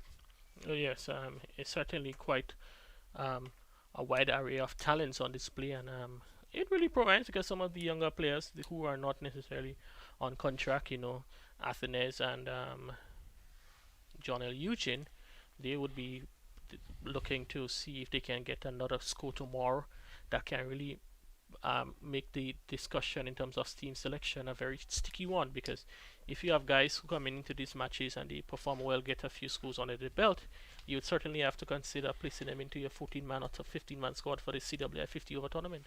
And that's the whole aim of a match like this, and this is why it's so important that these players, you take this game very seriously. One could easily come on and do well, and then find yourself in the final squad. So that's why it's so critical that each of these players, even the young ones that come and take this game very seriously, and as such, we didn't see most of the young ones doing well today. We had Eugene, and we also had Eugene. So it seems to be a dismissal. Ryan Johnny seems to be questioning the decision, playing a wild shot delivery from Marie Jordan. Swung wildly there. There was an appeal from the batsman, the bowler and the keeper. The umpire from the southern end, John Mackey, raised his hands. Ryan John seems not to be pleased by the decision, but he's dismissed. The 8th wicket down for the Volcanoes. Ryan John, a judge, caught behind of the bowling of Ray Jordan, and it's 147 for 8 in number 47.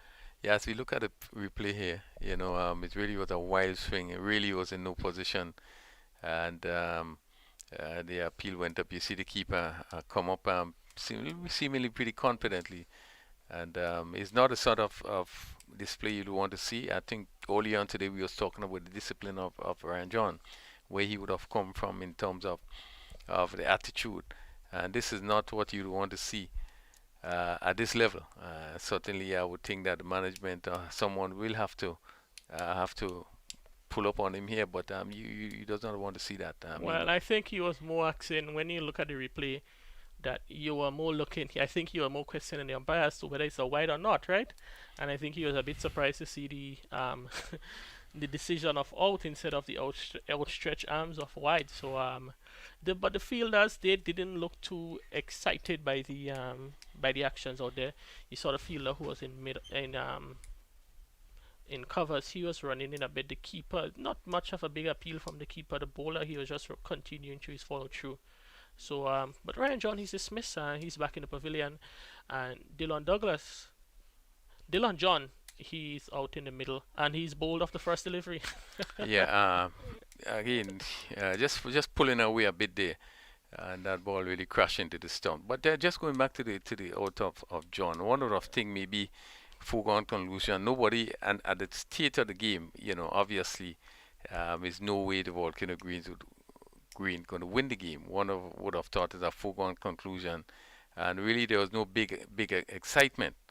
But you do not want to see that sort of display in terms of a player being given out and would open his hands and show dissent. I think it was even evident in Kamani Milius when he also was given out. I think it's areas that had to be addressed by the management, and just hope that you wouldn't see these sort of situation at this level.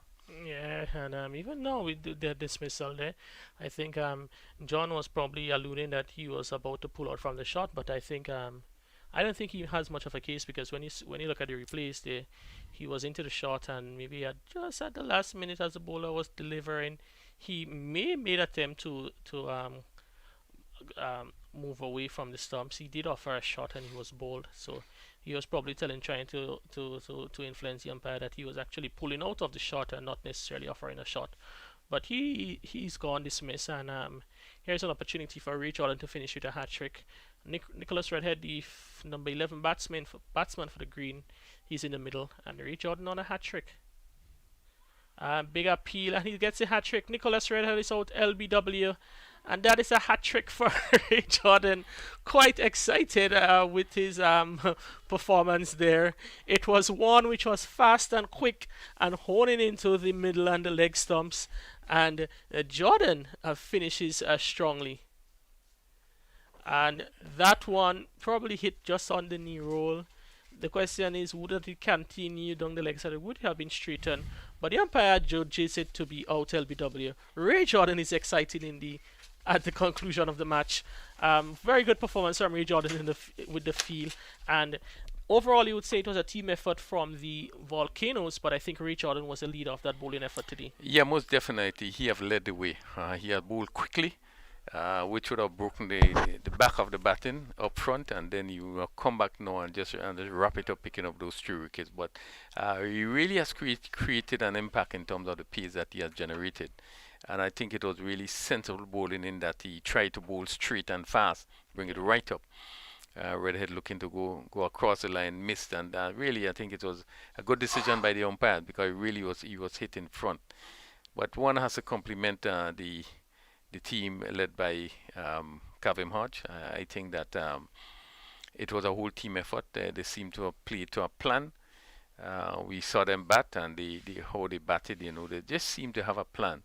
And they came out on the field and really attacked the Volcano Green. It really didn't give them much of a chance. And from the time they would have broken the back of the batting and taken up the wickets, the first 4 wickets, it was tough going. But again, one would ask, where's the plan of Volcano Green? What was the intention? Even at the start, when they would have started on a fresh wicket, and took the option to bowl first. So you want to use the wicket at that point in time, and really wasn't the sort of start I think that they would have been expecting. And certainly the team that won deserved. They played better cricket, and they would have won convincingly. Yes, most correct, convincing victory there by the Volcanoes Orange, winning by a total of 127 runs. So it was an exciting day of cricket here at the National Stadium. The intra-squad battle between the Volcanoes Green and Orange. It was our pleasure bringing you the coverage of the actions here at the National Stadium. On behalf of our production team, TNR Communications, the Windward Islands Volcanoes franchise, we want to thank you for joining us today, and we want to invite you to join us tomorrow morning for match number 4, the second to be streamed this weekend, right here from the National Stadium in St. George's, Grenada, from 9 a.m. in the morning. So please join us, and we will see you then. From all of us, it's good night, and we'll see you tomorrow morning, 9 a.m. for action in match number 4, Windward Islands Volcanoes Intra-Squad battle.